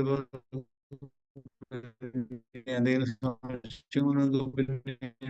ചോദിക്കാം. അതുപോലെ തന്നെ ഈ വിശുദ്ധ പത്രോസിന്റെ ഒരു വിശ്വാസ പ്രഖ്യാപനത്തിന്റെ ഒരു പ്രതീകം കൂടിയാണ്. മറ്റ് സ്ത്രീയന്മാർക്ക് പ്രതി നീ ജീവനുള്ള ദൈവത്തിന്റെ പുത്രനാണ് എന്ന് പത്രോസ്ലിയ ഏറ്റു പറയുന്നുണ്ടല്ലോ. ആ ഭാഗം അതിനെയാണ് പ്രതിനിധീകരിക്കുന്നത്. ആ വിശ്വാസ പ്രമാണമാണ് ഈ സർവാധിപനം എന്നുള്ള പ്രാർത്ഥന അല്ലെങ്കിൽ ഗീതം കൊണ്ട് ഉദ്ദേശിക്കുന്നതെന്ന് ഗബ്രിയേൽ കത്രായ എടുത്തു പറയുന്നുണ്ട്. ഇപ്പൊ ഇത്രയും അതിനുശേഷം വരുന്ന പ്രാർത്ഥന വചനം ശ്രവിക്കാനുള്ള ഒരുക്കത്തിന്റെ ഒരു പ്രാർത്ഥനയാണ്. ഡിസ്പോസ് ചെയ്യാനുള്ള പ്രാർത്ഥനയാണ് ഈ ലാകുമാര കഴിഞ്ഞിട്ടുള്ള പ്രാർത്ഥന. അല്ലെങ്കിൽ ലാകുമാര എന്ന് പറഞ്ഞാൽ സർവാധിപന എന്നുള്ള ആ പ്രാർത്ഥന കഴിഞ്ഞ് അല്ലെങ്കിൽ ആ ഗീതം കഴിഞ്ഞ് വരുന്ന പ്രാർത്ഥന ഈ വചനം ശ്രവിക്കാനായിട്ട് നമ്മെ ഒരുക്കുന്നതിന്റെ ഭാഗമായിട്ടുള്ള അതിന് പറയുക ഈ എംബോളിസം എന്നാണ് ലിറ്റർജിയിൽ അതിനെപ്പറ്റി പറയുക. എംബോളിസം എന്ന് പറയുന്നത് എന്താണ് ഉദ്ദേശിക്കുന്നത് ചോദിച്ചു കഴിഞ്ഞാൽ, ഒരു സർവാധിപനം എന്ന് പറയുന്ന ആ പ്രാർത്ഥനയിൽ ഏറ്റവും മുഴച്ചു നിൽക്കുന്ന ഏറ്റവും നിൽക്കുന്ന ഏറ്റവും നന്നായിട്ട് പ്രൊജക്ട് ചെയ്യുന്ന ഒരു ആശയം, ആ ആശയം വീണ്ടും എടുത്ത് പറയുന്നതിനെയാണ് എംബോളിസം എന്ന് പറയുന്നത്. അങ്ങനെ പല അവസാനത്തിൽ സർവ്വസ്നായ പിതാവിക്കും അതുപോലെയുള്ള ഒരു എംബോളിസം ഉണ്ട്. അപ്പൊ എംബോളിസം എന്ന് പറയുന്നത് നമുക്ക് മനസ്സിലാകാവുന്ന ഒരു ഇമേജ് എന്നാ ചോദിച്ചു കഴിഞ്ഞാൽ, നമ്മള് ഈ ബക്കറ്റിനകത്ത് സർഫ് ഇങ്ങനെ വെള്ളത്തിൽ നമ്മൾ പതച്ച് ബക്കറ്റിന്റെ മുഴുപ്പിനേക്കാൾ കൂടുതൽ കവിഞ്ഞ് നിൽക്കുന്ന ഒരു അങ്ങനെ കവിഞ്ഞ് നിൽക്കും. ഏകദേശം അതുപോലെയാണ് ഈ ഈ എംബോളിസം എന്ന് ലിറ്ററേച്ചറിൽ പറയുന്ന ആ കാര്യം അതാണ്. അതായത് ആ പറഞ്ഞ ആശയം കുറെ കൂടി വീണ്ടും നമ്മൾ പറയും തികട്ടി വരുന്നു എന്ന് പറയുന്ന ആ ഒരു അനുഭൂതിയിലേക്ക് ആ ആശയം കുറെ കൂടി ശക്തമായിട്ട് നമുക്ക് ആ പ്രാർത്ഥന കാണുമ്പോൾ അറിയാം. സർവാധികമുള്ള പ്രാർത്ഥനയും അത് കഴിഞ്ഞ് വരുന്ന പ്രാർത്ഥനയും നമ്മൾ വായിക്കുമ്പോൾ നമുക്കറിയാം. സകലത്തിനെയും നാഥനെയും ശ്രദ്ധിക്കുന്ന ഈശോ ശരീരങ്ങൾ ഉയർപ്പിക്കുന്ന ആത്മാക്കളെ രക്ഷിക്കുന്നവനുമാകുന്നു. അത് കഴിഞ്ഞിട്ട് പിന്നെ നീ സത്യമായി ശരീരങ്ങൾ ഉയർപ്പിക്കുക. അതാണ് എംബോളിസത്തിന്റെ പ്രാർത്ഥന എന്ന് പറയുന്ന പരിപാലിക്കുന്നതാകുന്നു. നിങ്ങൾ എപ്പോഴും നിനക്ക് സ്തുതിയും തന്നെ ആരാധനയും സമർപ്പിക്കും. അത് കഴിഞ്ഞ് പിന്നെ നമ്മൾ വചന ശുശ്രൂഷയിലേക്ക് പ്രവേശിക്കുകയാണ്. അത് ഈ ബേമയിൽ നടക്കുന്ന ആ പശ്ചാത്തലം നമ്മൾ എടുക്കണം. ആ ബേമയിൽ നടക്കുന്ന ശുശ്രൂഷയാണ് ഈ ലോകത്ത് കർത്താവിന്റെ ഈ ലോകത്തിൽ നടന്ന പല കാര്യങ്ങളാണ് ഇതുവരെ ഓർത്തത്. നമ്മളിപ്പോ കർത്താവിന്റെ ജനനത്തെ പറ്റി ഓർത്തു, ഓൾഡ് ടെസ്റ്റ്മെന്റ് ബാക്ക്ഗ്രൗണ്ടിനെ പറ്റി ഓർത്തു, അതിനുശേഷം കർത്താവിന്റെ മാമോദീസയെ കുറിച്ച് ഓർത്തു, കർത്താവിന്റെ മരുഭൂമിയിലേക്ക് യാത്രയെ അല്ലെങ്കിൽ മരുഭൂമിയിൽ പരീക്ഷിക്കപ്പെടാൻ പോകുന്ന കാര്യങ്ങളൊക്കെ ഓർത്തു. അത് കഴിഞ്ഞ് മാമോദീസ കഴിഞ്ഞു കഴിഞ്ഞാൽ പരസ്യജീവിതം ആരംഭിക്കുകയാണ്. ആ പരസ്യജീവിതം ആരംഭിക്കുന്നത് അതിന്റെ പരസ്യമായിട്ട് വെളിപ്പെടുത്തുന്ന കാര്യമാണ്. അത് ഏറ്റവും അതിന്റെ ക്ലൈമാക്സ് എന്ന് പറയുന്നത് സുവിശേഷമാണ്. പക്ഷെ അതിന് മുമ്പുള്ള ഒരുക്കങ്ങളാണ് മറ്റു വായനകൾ. മറ്റെല്ലാ വായനകളും ഈ സുവിശേഷത്തെ കേന്ദ്രീകരിച്ചുള്ള വായനകളാണ്. അപ്പൊ അതുകൊണ്ട് ഈ ഈ ശുശ്രൂഷകള് യഹൂദരുടെ ലിറ്ററേച്ചറിൽ ഉള്ള ചില എലമെന്റ്സ് ആണ്. അവര് പറയുക ക്ഷേമ പ്രാർത്ഥന എന്ന് അവർ പറയുന്നത്. അതിനകത്ത് ഡ്യൂട്രോണമി 6:4-9, ഡ്യൂട്രോണമി 11, 13, 21, നമ്പേഴ്സ് 15:37-41, ഇതൊക്കെ ഇതിന്റെ പഴയ നിയമത്തിലൂടെയുള്ള ഇതേ സിമിലർ ആയിട്ടുള്ള ചില കാര്യങ്ങൾ നമ്മളവിടെ കാണുന്നതാണ് അവരുടെ പ്രാർത്ഥനാ രൂപങ്ങളിൽ. പിന്നെ പണ്ട് ഞാൻ നമ്മളോട് പറഞ്ഞിരുന്നു തോന്നുന്നു, നമ്മുടെ വായനകള് ഈ ഓൾഡ് ടെസ്റ്റ്മെന്റ് 1 പെന്ററ്റ്യൂക്കിൽ നിന്നാണ് ഒരു വായന നിയമത്തിൽ നിന്ന്, പ്രവാചകങ്ങളിൽ നിന്ന്, പിന്നെ അതുപോലെ തന്നെ പഴയ ലേഖനത്തിൽ നിന്നും, അതുപോലെ തന്നെ സുവിശേഷത്തിൽ നിന്നും നമ്മൾ വായനയുടെ സമയങ്ങളിൽ നമുക്ക് അതിലേക്ക് കടക്കാം. അത് കഴിഞ്ഞ് വരുന്ന പിന്നെ സകേന്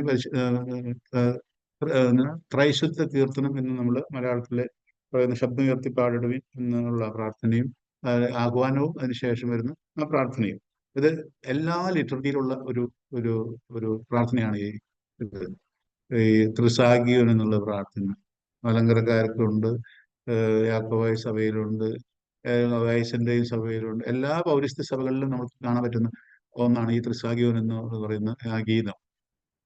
അത് praise and glorification of God ആണ്, ദൈവത്തെ മഹത്വപ്പെടുത്തുന്നത്. അത്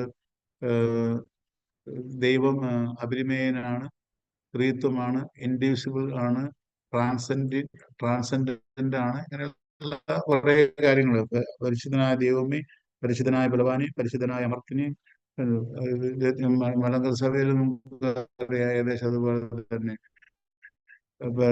ഒരു അഡീഷണൽ ആയിട്ട് വരണമുണ്ട്, ഞങ്ങൾക്കായി ക്രൂശിക്കപ്പെട്ടവന് എന്ന് പറയുന്ന ഒരു പ്രയോഗമുണ്ട് മലങ്കര സഭയിൽ. അപ്പം ഇത് ഒരുക്കമായിട്ടുള്ള ദൈവത്തിന് വാചന ശുശ്രൂഷയ്ക്ക് ഒരുക്കമായിട്ടുള്ള ഒരു ഗീതമാണ്. ഇവിടെ ഒരു പ്രായോഗികമായ നിർദ്ദേശം പറയാനുള്ളത് ഈ ശബ്ദമുയർത്തിപ്പാട്, അതായത് നമ്മുടെ ലിറ്റർജിയില് രണ്ടാം വത്തിക്കാൻ കൗൺസിൽ കൃത്യമായിട്ട് പറയുന്നുണ്ട്. വത്തിക്കാൻ കൗൺസിലിന്റെ സർവ്വസാന്തം കൊൺച്ചിലി എന്ന ലേഖയിൽ പറയുന്നതാണ്. 28ഉം 29ഉം ഖണ്ഡികകൾ പറയുന്നതാണ്. അതിനകത്ത് പറഞ്ഞിരിക്കുന്ന പലതരത്തിലുള്ള ശുശ്രൂഷകൾ ആരാധനാക്രമത്തിലുണ്ട്, പലതരത്തിലുള്ള ശുശ്രൂഷികൾ ആരാധനാക്രമത്തിലുണ്ട്. അതിനകത്ത് പാട്ടുകാരുണ്ട്, ഡീക്കന്മാരുണ്ട്, പ്രധാന കാർമ്മികനുണ്ട്, പിന്നെ വായനക്കാരുണ്ട്, അങ്ങനെ പലതരത്തിലുള്ള ശുശ്രൂഷകര്. അത് കഴിഞ്ഞിട്ട് 29 പറയുന്നു, ഓരോരുത്തരും അവരവരുടെ റോള് ചെയ്യുന്നു, അത് മാത്രം ചെയ്യുന്നു. ഇപ്പൊ നമുക്കറിയാം ഈ ശബ്ദ ഉയർത്തിപ്പാട് അതൊരു ഒരു ഒരു കോമൺ ആയിട്ടുള്ള ഒരു പിന്നെ അബറേഷനാണ്. എല്ലാവരും കൂടി ശബ്ദ ഉയർത്തിപ്പാടുക. ഇതിനകത്ത് പ്രത്യേകിച്ചിട്ടുണ്ട് ശുശ്രൂഷി മാത്രമേ ചൊല്ലുന്നുള്ളൂ, പക്ഷെ എല്ലാവരും കൂടി ഒന്ന് പാടും. അത് ഓരോരുത്തരും അവരവരുടെ റോള് ചെയ്യുമ്പോൾ മാത്രമാണ് ആ ലിറ്ററേച്ചർക്ക് ബ്യൂട്ടി വരുന്നത്. എല്ലാവരും കൂടി എല്ലാ പ്രാർത്ഥനകളും ചെയ്യുമ്പോൾ അതിന് അർത്ഥം നഷ്ടപ്പെടുകയാണ് ചെയ്യുന്നത്. അപ്പൊ അതുകൊണ്ട് ഇത് ഇനിയെങ്കിലും നിങ്ങൾ എന്നെ കേൾക്കുന്ന നിങ്ങളെങ്കിലും ഈ ശബ്ദം ഉയർത്തി പാടുമ്പോൾ കൂടെ പാടാതിരിക്കാനായിട്ട് നമ്മൾ ശ്രദ്ധിക്കുന്നത് നല്ലതാണ്. ഓക്കെ. അത് കഴിഞ്ഞിട്ട് വരുന്ന പ്രാർത്ഥനകള്, വായനകൾക്ക് ഒരുക്കമായിട്ടുള്ള പ്രാർത്ഥനകൾ ഞാൻ നിങ്ങളോട് പറഞ്ഞിട്ടുണ്ടെന്ന് തോന്നുന്നു. നമുക്ക് 4 വായനകളാണ് ഉള്ളത്. ഈ 4 വായനകളില് ഒന്നാമത്തെ വായന നിയമത്തിൽ നിന്ന്, രണ്ടാമത്തെ വായന പ്രവചന ഗ്രന്ഥങ്ങളിൽ നിന്ന്, മൂന്നാമത്തെ വായന ലേഖനത്തിൽ നിന്ന്, നാലാമത്തെ വായന വിശുദ്ധ സുവിശേഷത്തിൽ നിന്ന്. ഇതും ഞാൻ നേരത്തെ എടുത്തു നോക്കുമ്പോൾ 2 വായനകൾ അനാംനെറ്റിക് ആണ്, 2 വായനകൾ എപ്പിക്ലെറ്റിക് ആണ്. അനാംനെറ്റിക് എന്ന് പറയുന്നത് രക്ഷാകര പദ്ധതി, ദൈവത്തിന്റെ രക്ഷാകര പ്രവർത്തനങ്ങൾ, ദൈവത്തിന്റെ ഡിസ്പെൻസേഷൻ, അത് അനുസ്മരിക്കുന്ന വായനകളാണ് ഒന്നാമത്തെ വായനയും നാലാമത്തെ വായനയും. അതായത് വിശുദ്ധ നിയമത്തിൽ നിന്നുള്ള വായന, അല്ലെങ്കിൽ പെന്ററ്റ്യൂക്ക് അല്ലെങ്കിൽ പഞ്ചഗ്രന്ഥിയിൽ നിന്നുള്ള വായനകളും, അതുപോലെ തന്നെ സുവിശേഷത്തിൽ നിന്നുള്ള വായനകളും അനാംനെറ്റിക് വായനകളാണ്. എപ്പിക്ലെറ്റിക് വായനകൾ മറ്റു രണ്ടും, ഇപ്പൊ പ്രവചന ഗ്രന്ഥങ്ങളിൽ നിന്നുള്ള വായനയും ലേഖനത്തിൽ നിന്നുള്ള വായനകളും എപ്പിക്ലെറ്റിക് അല്ലെങ്കിൽ ഇൻവോക്കേറ്റീവ് ആണ്, അപ്പീൽ ചെയ്യുന്നത് അല്ലെങ്കിൽ ജനത്തോട് ആഹ്വാനം ചെയ്യുന്ന വായനകളാണ്. എന്താണ് ആഹ്വാനം? നന്നായിട്ട് നടക്കണം, ശീലങ്ങളൊക്കെ മാറ്റണം, ജീവിതം നവീകരിക്കണം, അത് ചെയ്യണം, ഇത് ചെയ്യണം എന്നൊക്കെ പറയുന്ന പ്രവാചക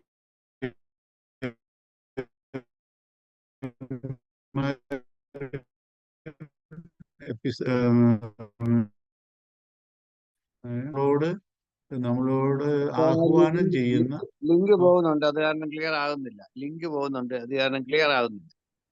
എങ്ങനെ ക്ലിയർ ആയിട്ട് കിട്ടുന്നില്ല അച്ഛന്റെ സംസാരം. ഇപ്പൊ കുറച്ചു നേരമായിട്ട് ഇടയ്ക്കിടയ്ക്ക് ലിങ്ക് വിട്ട് പോകുന്നു. അതെയോ? ഇവിടെ റേഞ്ച് ഉണ്ടല്ലോ. ഇവിടെ റേഞ്ചിന് ഒരു കുഴപ്പമില്ല. എല്ലാവർക്കും അങ്ങനെയാണെന്ന് എനിക്കറിയാൻ മേല. എനിക്ക് അനുഭവപ്പെടുന്ന അങ്ങനെ ലിങ്ക് വിട്ടു അതെ. പോകുന്നതായിട്ട് തോന്നുന്നു.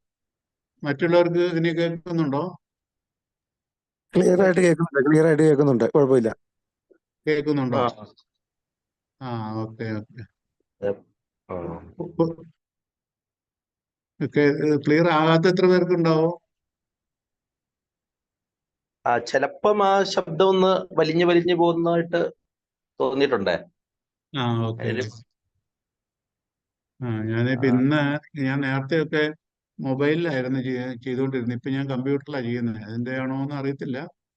ഇവിടെ ആ, വലിഞ്ഞു പോകുന്നില്ല. ശ്രദ്ധിച്ചാൽ കൃത്യമായിട്ട് മനസ്സിലാക്കാം, പ്രശ്നമില്ല. ഇല്ല അല്ലേ? അതിപ്പോ എല്ലായിടത്തും ആ, വ്യത്യസ്തമായിരിക്കുമല്ലോ, ഓരോ വ്യത്യസ്തമായിരിക്കും. ഓരോരുത്തരുടെയും റേഞ്ച് വ്യത്യാസം കാണുമായിരിക്കുമല്ലോ അല്ലേ? ഉണ്ടായിരിക്കും. ഉം. ഏതായാലും ഇപ്പൊ ഇടയ്ക്കൊന്ന് ബ്രേക്ക് വന്നതായതുകൊണ്ട് എന്തെങ്കിലും ഈ ഇത്രയും പറഞ്ഞ കാര്യം ഇപ്പൊ നമ്മള് ലേഖനങ്ങൾ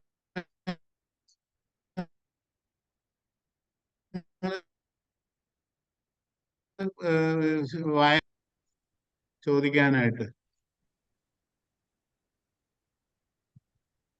ഹലോ ഹലോ. ഹലോ ആ, എന്തെങ്കിലും സംശയങ്ങൾ, എന്തെങ്കിലും ക്ലാരിഫിക്കേഷൻ, ഇത്രയും പറഞ്ഞ കാര്യങ്ങളിൽ എന്തെങ്കിലും ക്ലാരിഫിക്കേഷൻസ് ആവശ്യമുണ്ടോ? ഒന്ന് എന്തെങ്കിലും പ്രധാനപ്പെട്ട കാര്യം, രണ്ട് ഭാഗങ്ങളുണ്ട്. ഒന്ന് നമ്മൾ അനുസ്മരിക്കുന്ന കർത്താവിന്റെ ഈ ലോകത്തിലെ രക്ഷാകര പദ്ധതിയാണ്. ഈ ലോകത്തിലെ രക്ഷാകര പദ്ധതി എന്ന് ഉദ്ദേശിക്കുന്നത് കർത്താവിന്റെ ജനനം മുതൽ അടക്കുക വരെ, അല്ലെങ്കിൽ ബെറിയൽ വരെയുള്ള, സംസ്കാരം വരെയുള്ള ആ കാര്യങ്ങളാണ് നമ്മൾ ഇതിനകത്ത് ഓർക്കുക. അത് പടിപടിയായിട്ട് നമ്മൾ ഇൻകാർണേഷൻ, പഴയ നിയമത്തിന്റെ ബാക്ക്ഗ്രൗണ്ട്, അത് കഴിഞ്ഞ് കർത്താവിന്റെ മാമോദീസ, അതിനുശേഷം പരസ്യജീവിതം. ആ പരസ്യജീവിതത്തിലേക്കാണ് ഇപ്പൊ നമ്മളിപ്പോൾ നിൽക്കുന്നത്. ഈ വായനകളൊക്കെ ചെന്ന് നിൽക്കുന്നത് കർത്താവിന്റെ പരസ്യജീവിതത്തിന്റെ ഏറ്റവും ക്ലൈമാക്സ് ആയ സുവിശേഷത്തിലേക്കാണ് നമ്മൾ മുന്നോട്ട് പോകുന്നത്. ഇത്രയും കാര്യങ്ങളില് പിന്നെ നമ്മൾ മറ്റു കാര്യങ്ങൾ ഡീറ്റെയിൽസ് നമ്മൾ പറഞ്ഞു. മർമീസയുടെ അർത്ഥം പറഞ്ഞു, ഓരോ പ്രാർത്ഥനകളുടെ അർത്ഥങ്ങൾ പറഞ്ഞു, ധൂപിക്കുന്നതിന്റെ അർത്ഥം പറഞ്ഞു. അത് ഇതൊക്കെ വെച്ചിട്ട് എന്തെങ്കിലും ക്ലാരിഫിക്കേഷൻസ് ഉണ്ടോ ഇതിനകത്ത് ചോദിക്കാനായിട്ട്? ഇല്ല, ക്ലിയർ ആയിരുന്നു. ക്ലിയർ ആയിട്ട് കിട്ടിയ കാര്യങ്ങൾ. ഓക്കെ.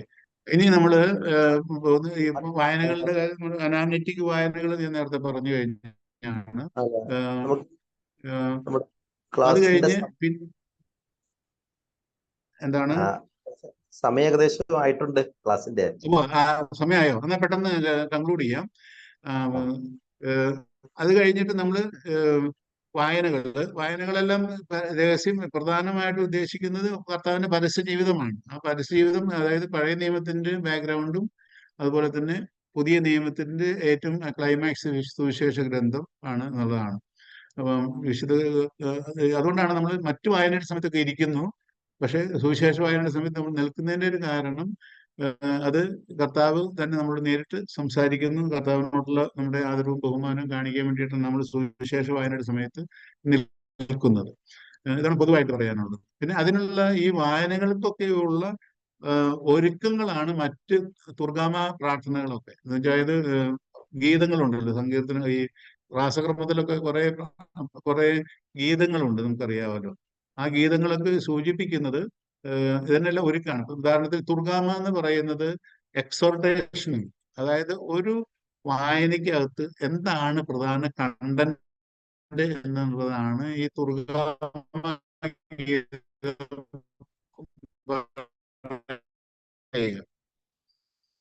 ഇപ്പം ലേഖനത്തിന്റെ വേണ്ടിയാണ് എഴുതിയത്. അതിനകത്ത് പ്രധാനമായ സന്ദേശം എന്താണ്?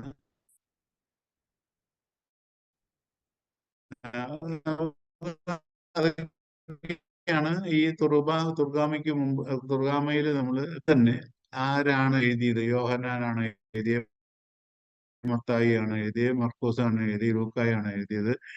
അവര് എഴുതിയത് എന്തിനു വേണ്ടിയാണ് എഴുതിയത്, എന്തൊക്കെയാണ് പറ്റി പറഞ്ഞിട്ടുണ്ട്, കർത്താവിന്റെ വാക്കുകളുണ്ട്, അങ്ങനെ കുറെ കാര്യങ്ങൾ. അതാണ് ഈ തുർഗാമ ഗീതത്തിന്റെ പ്രത്യേകത. എക്സ്പെക്ടേഷനാണ് അത്. ഈ വിശുദ്ധ ഗ്രന്ഥ ഭാഗങ്ങളെ കുറിച്ച് വ്യാഖ്യാനിക്കുക. അതായത് സുവിശേഷം കഴിഞ്ഞിട്ട് പ്രസംഗിക്കുന്നതിന് പകരം ഈ ഗീതം മനസ്സിരുത്തി പ്രാർത്ഥനകൾ ആ ഗീതത്തിന് നമ്മൾ ലയിച്ചു കഴിഞ്ഞു കഴിഞ്ഞാൽ നമുക്ക് അത്യാവശ്യം തോട്ട്സ് എല്ലാം നമുക്ക് കിട്ടും എന്നുള്ളതാണ്. അപ്പൊ അത് ആണ് ഈ തുർഗാമ ഗീതം കൊണ്ട് ഉദ്ദേശിക്കുന്നത്.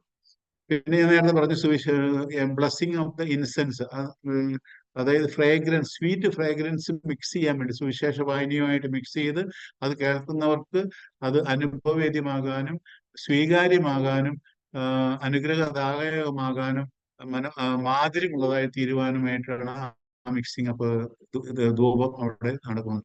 പിന്നെ പിന്നെ ഓശാന, അതായത് സുമാറ ഗീതമുണ്ട്, അല്ലേലി ഗീതം. അത് ഒരു പ്രധാനമായിട്ടും നമ്മൾ ശ്രദ്ധിക്കേണ്ട ഒരു കാര്യമാണ്. ഈ അല്ലേലിയ ഗീതം എന്ന് പറയുന്നത് സുവിശേഷത്തിന് എതിരേൽക്കുവാനുള്ള ഗീതമാണ്.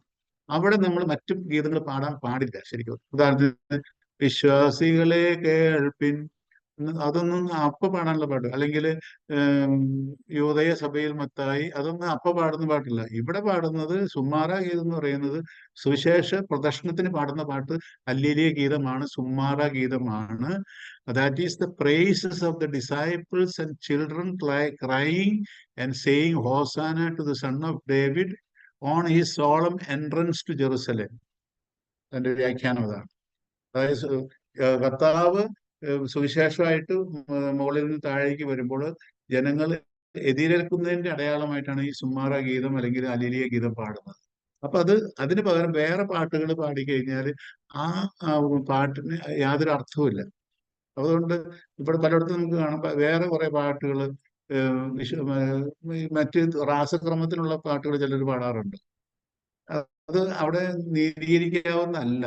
കാരണം അത് ശരിയല്ല ആ പാട്ടുകൾ. കാരണം അതിന്റെ അർത്ഥം അല്ലേലിയ ഗീതമാണ്.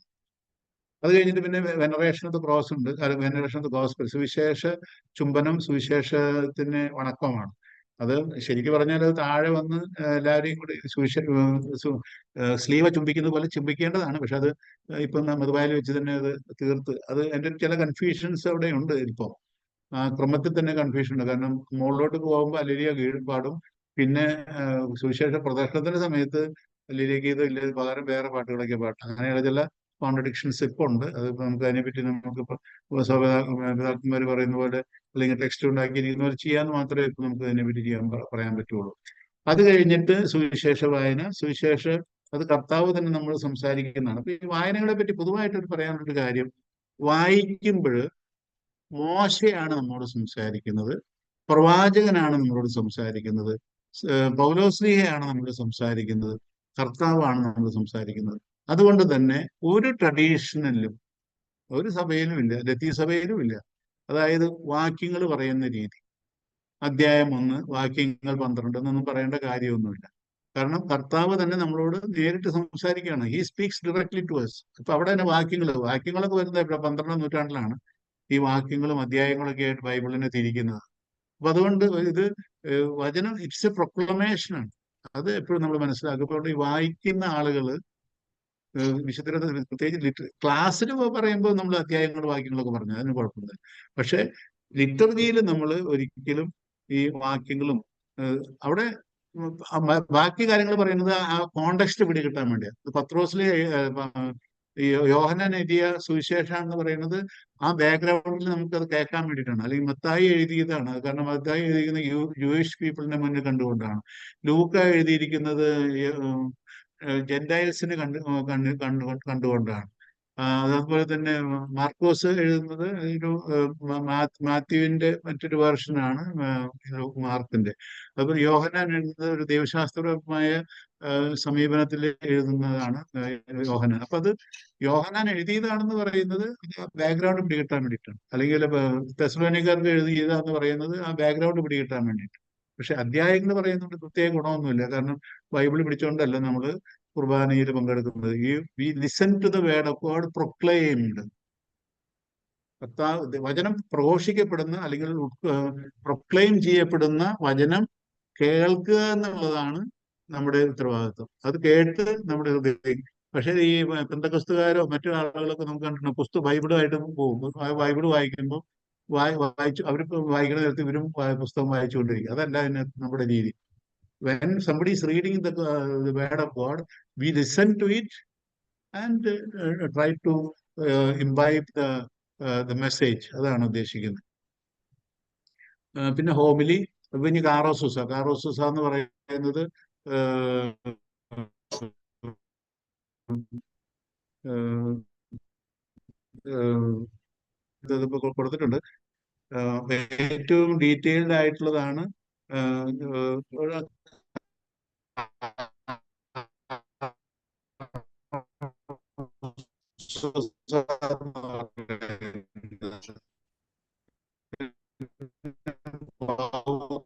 സമാധാനദൂത് എന്ന് പറയുന്ന 3 തരത്തിലുള്ള കാർഹുസകൾ നമുക്കുണ്ട്. യാമപ്രാട്ടർ എന്ന് പറയുന്നത് അല്ലെങ്കിൽ മറ്റൊരു ചെല്ലാറുണ്ട്, ആർക്ക് വേണമെങ്കിൽ ചെല്ലാം, ചെല്ലുന്നത്. അത് കഴിഞ്ഞിട്ട് കാർഹുസ കഴിഞ്ഞ ഉടനെ പിന്നെ ബ്ലെസ്സിങ് ആണ്, കൺക്ലൂഷനിലേക്ക് വരികയാണ്. ആദ്യം കാർഹുസ കഴിഞ്ഞു, പിന്നെ ബ്ലെസ്സിങ് ആണ്, ഇമ്പോസിഷൻ ഓഫ് ഹാൻഡ്. അത് കഴിഞ്ഞിട്ട് അയോഗ്യരെ പിരിച്ചുവിടുന്ന ശുശ്രൂഷയാണ്. അപ്പം ഇതോടുകൂടിയാണ് ശരിക്കും പറഞ്ഞാൽ ഈ ആദ്യ ഭാഗം തീരുന്നത്. പിന്നെയുള്ളത്, പിന്നെ നടക്കുന്ന ശുശ്രൂഷകൾ ഒരുക്കങ്ങളാണ്. അത് അതും കർത്താവിന്റെ പീഡാസഹനങ്ങൾ അവിടെയാണ് അനുസ്മരിക്കും. പരസ്യജീവിതം കഴിഞ്ഞു, സുവിശേഷ വായന കഴിഞ്ഞു, അതുപോലെ തന്നെ proclamation of the deacon, proclamation പ്രസംഗം, പ്രൊക്ലമേഷൻ, ഇതെല്ലാം കഴിഞ്ഞതോടുകൂടി പരസ്യജീവിതത്തിന്റെ ആ പ്രധാനമായ കാര്യങ്ങളൊക്കെ അവിടെ തീർന്നു. അത് കഴിഞ്ഞ് പിന്നെ പീഡാസഹനത്തെ പറ്റിയാണ് അനുസ്മരിക്കുക. അതാണ് ഒരുക്ക ശുശ്രൂഷയിലെ സമയത്ത് നടക്കുന്നത്. അതും ഈ ലോകത്ത് നടക്കുന്ന ശുശ്രൂഷ, പക്ഷെ നടക്കുന്നത് മതവായിക്കകത്താണ്. അതിന്റെ കാരണം ഈ ആദ്യ ഭാഗത്തിന്റെ കൺക്ലൂഷനാണ് ഈ രണ്ടാം ഭാഗത്തിന്റെ ആരംഭം. എന്ന് പറഞ്ഞാല് ആദ്യ ഭാഗത്ത് കർത്താവിന്റെ ശരീര രക്തങ്ങള് ബറി ചെയ്തു, വേസ്കസായിൽ നിന്ന് മധുബായിലേക്ക്, അൾത്താരയിലേക്ക് കൊണ്ടുവന്ന് അൾത്താരയിൽ അത് കർത്താവിന്റെ ശരീര രക്തങ്ങൾ അവിടെ ബറി ചെയ്തു, അല്ലെങ്കിൽ സംസ്കരിച്ചു. അത് കഴിഞ്ഞിട്ട് രണ്ടാം ഭാഗത്തേക്ക് പ്രവേശിക്കുമ്പോഴാണ് അത് വിരി തുറന്ന്, അല്ലെങ്കിൽ ഫെലോഷിപ്പ് തുറന്ന് ചുറ്റും വെച്ച് വീണ്ടും രണ്ടാം ഭാഗത്തിലേക്ക് പ്രവേശിക്കുന്നത്. അത് നമ്മൾ അടുത്ത ക്ലാസ്സിൽ ആ രണ്ടാം ഭാഗത്തിലേക്ക് നമുക്ക് കടക്കാം. അപ്പം ഇത്രയാണ് നമ്മുടെ ഈ ആദ്യ ഭാഗത്ത് ബേമൈ ലിറ്ററേച്ചർ. ഡിസ്മിസൽ ഓഫ് ദ കാറ്റഗൂമൻസ്, അല്ലെങ്കിൽ മാമോദീസ ആർത്തികളെ പിരിച്ചുവിടുന്നത്. നമുക്ക് ഇവിടെ മാമൂസ സ്വീകരിക്കാത്തവർക്ക് പോകാം, ജീവന്റെ അടയാളം സ്വീകരിക്കാത്തവർക്ക് പോകാം, വിശുദ്ധ കുർബാന സ്വീകരിക്കുന്നില്ലാത്തവർക്ക് പോകാം എന്ന് പറയുന്ന, അത് ഞാൻ നാളെ പറഞ്ഞെന്ന് എൻ്റെ ഒരു ഓർമ്മ. അത് കഴിഞ്ഞിട്ട് കേൾവിക്കാരായി വന്നവരെ നിങ്ങൾ പോയി കാവൽ നിൽക്കുമെന്ന് പറഞ്ഞ്, അപ്പോൾ ആ അയോഗ്യനെ പിരിച്ചു വിടുന്നതോടുകൂടി ആദ്യ ഭാഗം തീർന്നു. രണ്ടാം ഭാഗം ആരംഭിക്കുന്നത് പിന്നെ മധുബായിലാണ്. അപ്പം ഇതിനകത്ത് എന്തെങ്കിലും ഈ ചെറിയ ചെറിയ കാര്യങ്ങളുണ്ട്. അത് നിങ്ങൾ ചോദ്യങ്ങൾ ചോദിക്കുകയാണെങ്കിൽ ഉത്തരം പറയാവുന്നതാണ്. ഇപ്പം ചോദിക്കാനുള്ള ഒരു അവസരം. എനിക്കൊരു ചോദ്യം ചോദിക്കാനുള്ളത്, നമ്മള് അച്ഛൻ പറഞ്ഞിരുന്നല്ലോ ഈ നമ്മുടെ വ്യാഖ്യാന ഗീതങ്ങള് പാടുന്ന അവസരത്തില് നമ്മളിപ്പം വിശ്വാസികളെ കേൾപ്പിൻ, അല്ലെങ്കിൽ എഴുതിയ നരകുലക്ഷണം അല്ല പാടേണ്ടത്, ഹല്ലേലൂയ ഗീതത്തിന് പകരം പറഞ്ഞിരുന്നല്ലോ. അപ്പൊ നമ്മളിപ്പോ ഈ റാസയിലാണല്ലോ ഇത് പാടുന്നത്. റാസയിൽ ഇപ്പൊ വർഷത്തിൽ ഒരു പ്രാവശ്യമൊക്കെ നടത്താറുള്ളൂ, അല്ലെങ്കിൽ 1 2 തവണ. അപ്പൊ ഈ കമ്മ്യൂണിറ്റി ഇപ്പൊ ഒരു വർഷം പെരുന്നാളിന് വേണ്ടിയിട്ട് റാസ ചെല്ലുമ്പോ അതിന് വേണ്ടിയിട്ടുള്ള ഒരു ഒരുക്കം എന്ന രീതിയിൽ ഈ പാട്ട് ഇങ്ങനെ എങ്ങനെയെങ്കിലും ഒന്ന് പാടണല്ലോ. അപ്പൊ അത് നല്ല നല്ല സമ്പന്നമായ പാട്ടുകളാണ്. അപ്പൊ ഒരു പ്രാവശ്യം ലിറ്ററേച്ചർ കമ്മീഷനിലെ കാര്യം ചോദിച്ചപ്പോ ഒരു അച്ഛൻ പറഞ്ഞ ഇങ്ങനെയാണ്, അതായത് നമ്മൾ 3 ഹല്ലേലൂയ ആദ്യം പറയുക, 3 ഹല്ലേലൂയ പറഞ്ഞതിന് ശേഷം എഴുതിയ നരകുലക്ഷണം പാടാം, അല്ലെങ്കിൽ വിശ്വാസികളെ കളിപ്പിന്ന് പാടാം, ഏത് ഹല്ലേലൂയ ഗീതത്തിന് പകരം എന്ന രീതിയിൽ പറഞ്ഞിരുന്നു. അതുകൊണ്ട് ഞാൻ ചോദിച്ചതാണ്. അത് ഇപ്പം ആ പുള്ളിയുടെ വ്യക്തിപരമായിട്ടുള്ള അഭിപ്രായമേ ഉള്ളൂ. അതിൽ കവിഞ്ഞ് അതിന് പ്രാധാന്യം കൊടുക്കാൻ പറ്റത്തില്ല. കാരണം that is not the spirit of that literature. അതായത് ഇപ്പൊ ഞാൻ പറഞ്ഞില്ല, ഇപ്പൊ ഓരോന്നിനും ഓരോ അർത്ഥമുണ്ട്. ആ അർത്ഥം മറയ്ക്കുന്ന, ഹൈഡ് ചെയ്യുന്ന രീതിയിൽ നമ്മള് തിരുക്കർമ്മം കാണിച്ചിട്ട് കാര്യമില്ല. നമുക്ക് ഉദാഹരണത്തിന് ഇപ്പം അതുപോലെ ഒത്തിരി കാര്യങ്ങളുണ്ട്, ഞാനതൊന്നും എല്ലാം പറഞ്ഞില്ല. ആംഗ്യങ്ങൾ കാണിക്കുന്നത്, അതുപോലെ തന്നെ സ്വരവ്യത്യാസങ്ങൾ, ഉദാഹരണത്തിന് അത് രഹസ്യമായി ചെല്ലുന്നു, അപ്പം കേൾക്കത്തക്ക സ്വരത്തിൽ ചൊല്ലുന്നു, ഉച്ച സ്വരത്തിൽ ചൊല്ലുന്നു, ഇതെല്ലാത്തിനും അർത്ഥമുണ്ട്. അപ്പൊ ഇത് ഈ നമ്മുടെ ഈ മാർപ്പാപ്പ ഈ അടുത്ത കാലത്ത് പറഞ്ഞ ദശരാവി എന്ന് പറയുന്ന അതിനകത്ത് ദി ആർട്ട് ഓഫ് സെലിബ്രേഷനെ പറ്റി പറയുന്നത്. ഈ ആർട്ട് ഓഫ് സെലിബ്രേഷൻ എന്ന് പറയുന്നത് എല്ലാം അതിന്റെ കൃത്യം ഇത് പറയും നമ്മൾ ഇവിടെ അതിന്റെ ഒരു മരുന്നാണെങ്കിൽ അതിന് കൃത്യം കൂട്ടുകൾ കറക്റ്റ് ആയിരിക്കുമ്പോഴാണ് അതിന് ആ ബ്യൂട്ടി വരിക. അപ്പം പതുക്കെ ചെല്ലേണ്ടത് ചെറുക്കും.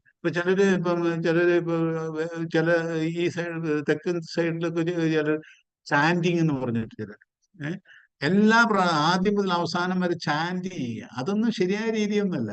കാരണം liturgy is not chanting hello.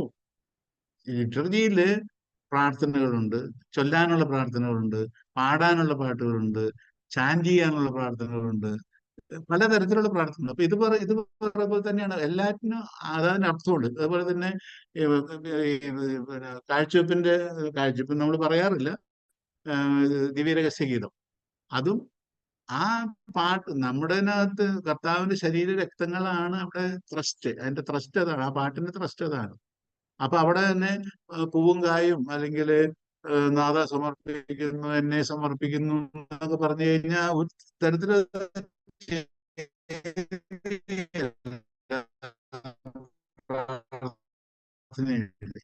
അതുപോലെ തന്നെ സ്വർഗത്തിൽ നിറയുടെ ദൈവം, ഇതൊന്നും അവിടെ ചേരുകയല്ല. അപ്പൊ ഓരോ പ്രാർത്ഥനയ്ക്കും ഓരോ പാട്ടിനും ഓരോ അർത്ഥമുണ്ട്. ആ അർത്ഥം മനസ്സിലാക്കിയിട്ട് ചെയ്യുമ്പോഴാണ് ദി ആർട്ട് ഓഫ് സെലിബ്രേഷൻ എന്ന് പറയുന്ന ആ കാഴ്ചപ്പാടിന് അർത്ഥം വരിക.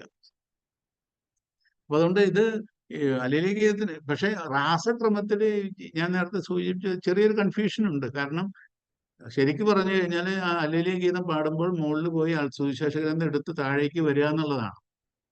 പക്ഷെ ഇപ്പൊ രാസക്രമത്തിൽ നടക്കുന്നത് അങ്ങോട്ട് പോകുമ്പോൾ പാട്ട് പാടും, അത് കഴിഞ്ഞിട്ട് പിന്നെ മറ്റു കുറെ പാട്ടുകളും പ്രാർത്ഥനകളും ഒക്കെ കഴിഞ്ഞിട്ടാണ് പിന്നെ ശരിക്കുള്ള സുവിശേഷ പ്രദർശനം ആരംഭിക്കുന്നത്. അപ്പോഴേക്കൊക്കെ ഈ പാട്ട് കഴിഞ്ഞു. അത് ആ ക്രമം ഉണ്ടാക്കിയതിന്റെ ചെറിയൊരു പാളിച്ചയാണ്, അത് പറയാതിരിക്കാൻ പറ്റത്തില്ല. Okay, thank you. വേറെ എന്തെങ്കിലും സംശയങ്ങൾ ആർക്കെങ്കിലും ഉണ്ടെങ്കിൽ ചോദിക്കാം, അല്ലെങ്കിൽ നമുക്കിപ്പോ നിർത്താം. സമയം കുറച്ച് കടന്നിട്ടുണ്ട്, 9:50. ഈ ലേഖന വായനയ്ക്ക് മുമ്പ് ശൂറായ പാടുന്നതിനെ കുറിച്ച് അച്ഛനൊന്നും പറഞ്ഞു കേട്ടില്ല. പ്രകീർത്തനം, അതിന്റെ സൂചിത എന്താണ്? അതിന്റെ പ്രതികാത്മമായ അർത്ഥമാണോ എന്താ ശൂറായ പാടുന്നത് എന്തുകൊണ്ട് അതിനിടയ്ക്ക് ആണല്ലോ? കാരണം സുവിശേഷ വായനയ്ക്ക് മുമ്പ് ലേഖന വായനയ്ക്ക് മുമ്പായിട്ടാണല്ലോ ശൂറായ പാടുന്നത്. അപ്പൊ അതിനെ അച്ഛനൊന്നും സൂചിപ്പിച്ച് കേട്ടില്ല, അതാ ഞാൻ ചോദിച്ചത്. അതിന്റെ ഒരു പ്രതീകാത്മകത എന്താണെന്ന്. ആഘോഷമായ കുർബാനയ്ക്ക് ഇത് അമ്പരമനോരഥം അല്ലേ? അതെ. അല്ല അത് അതിന്റെ ഒരു ഈ ഗീതങ്ങൾക്കെല്ലാം ആ രണ്ട് തീമാണ് സാധാരണ എപ്പോഴും വരിക. ഒന്ന് ആ ദിവസത്തിന്റെ തീം, വിശുദ്ധ കുർബാനയുടെ തീം ഒന്ന്, പിന്നെ ആ ദിവസത്തിന്റെ പ്രാധാന്യം എടുത്തു കാണിക്കുന്ന ഒരു തീം. ഉദാഹരണത്തിന് ഇപ്പം അമ്പലമനോരഥത്തിനകത്താണെങ്കിൽ ഈ അതിന്റെ തീം ഉദാഹരണത്തിന് ഇപ്പം ഇന്നിപ്പം മറിയം ത്രേസ്യയുടെ തിരുനാളാണ്. അപ്പം മറിയം ത്രേസ്യ തിരുനാളിന് ആ മറിയം ത്രേസ്യയുടെ ഓർക്കുന്ന ആ കാര്യം അതിനകത്ത് വരുന്നുണ്ട്. അതോടൊപ്പം തന്നെ പൊതുവായിട്ടുള്ള അതിന്റെ അർത്ഥം, പൊതുവായിട്ടുള്ള അതിന്റെ ത്രസ്റ്റ് ഉണ്ട്. പൊതുവായിട്ടുള്ള ത്രസ്റ്റ് എന്ന് പറയുന്നത് അമ്പലമനോരഥത്തിന്റെ പൊതുവായ ത്രസ്റ്റ് ദൈവത്തെ സ്തുതിക്കുക എന്നുള്ള ആ ഒരു ഡയമെൻഷനാണ് അമ്പലമനോരഥം. അപ്പൊ അതിനകത്ത് നമുക്കറിയില്ല, ഇപ്പൊ ഞായറാഴ്ചകളാണെങ്കിൽ എപ്പോഴും കർത്താവിന്റെ രഹസ്യങ്ങൾക്ക് ഇമ്പോർട്ടൻറ്റ് ത്രസ്റ്റ് അവിടെയാണ്.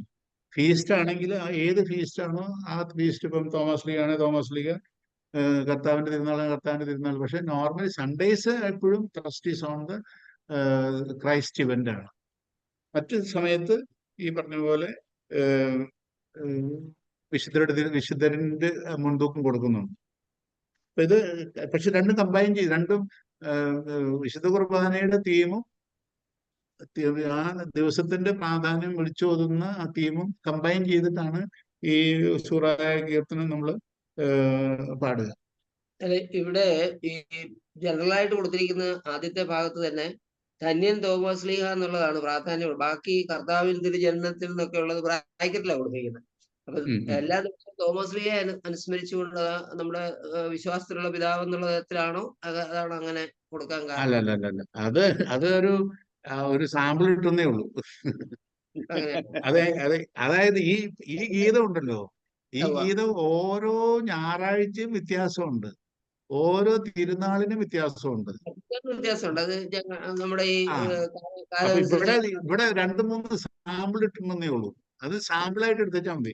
ഒന്ന് തോമസ് ശ്ലീഹയുടെ വിശുദ്ധരുടെ ഓർമ്മക്കുന്ന ധന്യ തോമസ് ശ്ലീഹാതെന്നോ അല്ലെങ്കിൽ വിശുദ്ധ വിശുദ്ധ മാറിയ യോസേപ്പിനോ പരിശുദ്ധ കന്യാമറിയെന്നോ ഒക്കെ പറയാം. പക്ഷെ ഇപ്പൊ നമുക്ക് ഓൾറെഡി ഇപ്പം പുതിയ ഇതിനകത്ത് പ്രോപ്രിയയില് ഓൾറെഡി നമുക്ക് പ്രാർത്ഥന ഉള്ളത് കൊണ്ട് നോക്കേണ്ട കാര്യമില്ല. കാരണം ഇപ്പം അതിനകത്ത് ഓൾറെഡി ഉണ്ടല്ലോ. ഇപ്പൊ ഉദാഹരണത്തിന് ഇപ്പം വിശുദ്ധരുടെ തിരുനാളാണെങ്കിൽ ഇവിടെ എഴുതിയിരിക്കുന്ന വിശുദ്ധ തിരുനാളിന്റെ അതെ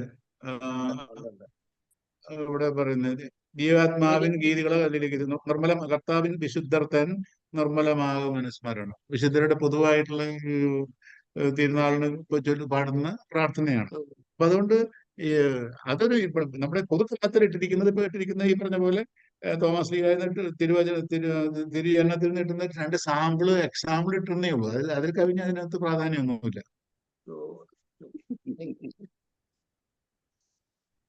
എന്നാ നമ്മുടെ ക്ലാസ് നമുക്ക് അവസാനിപ്പിക്കാം.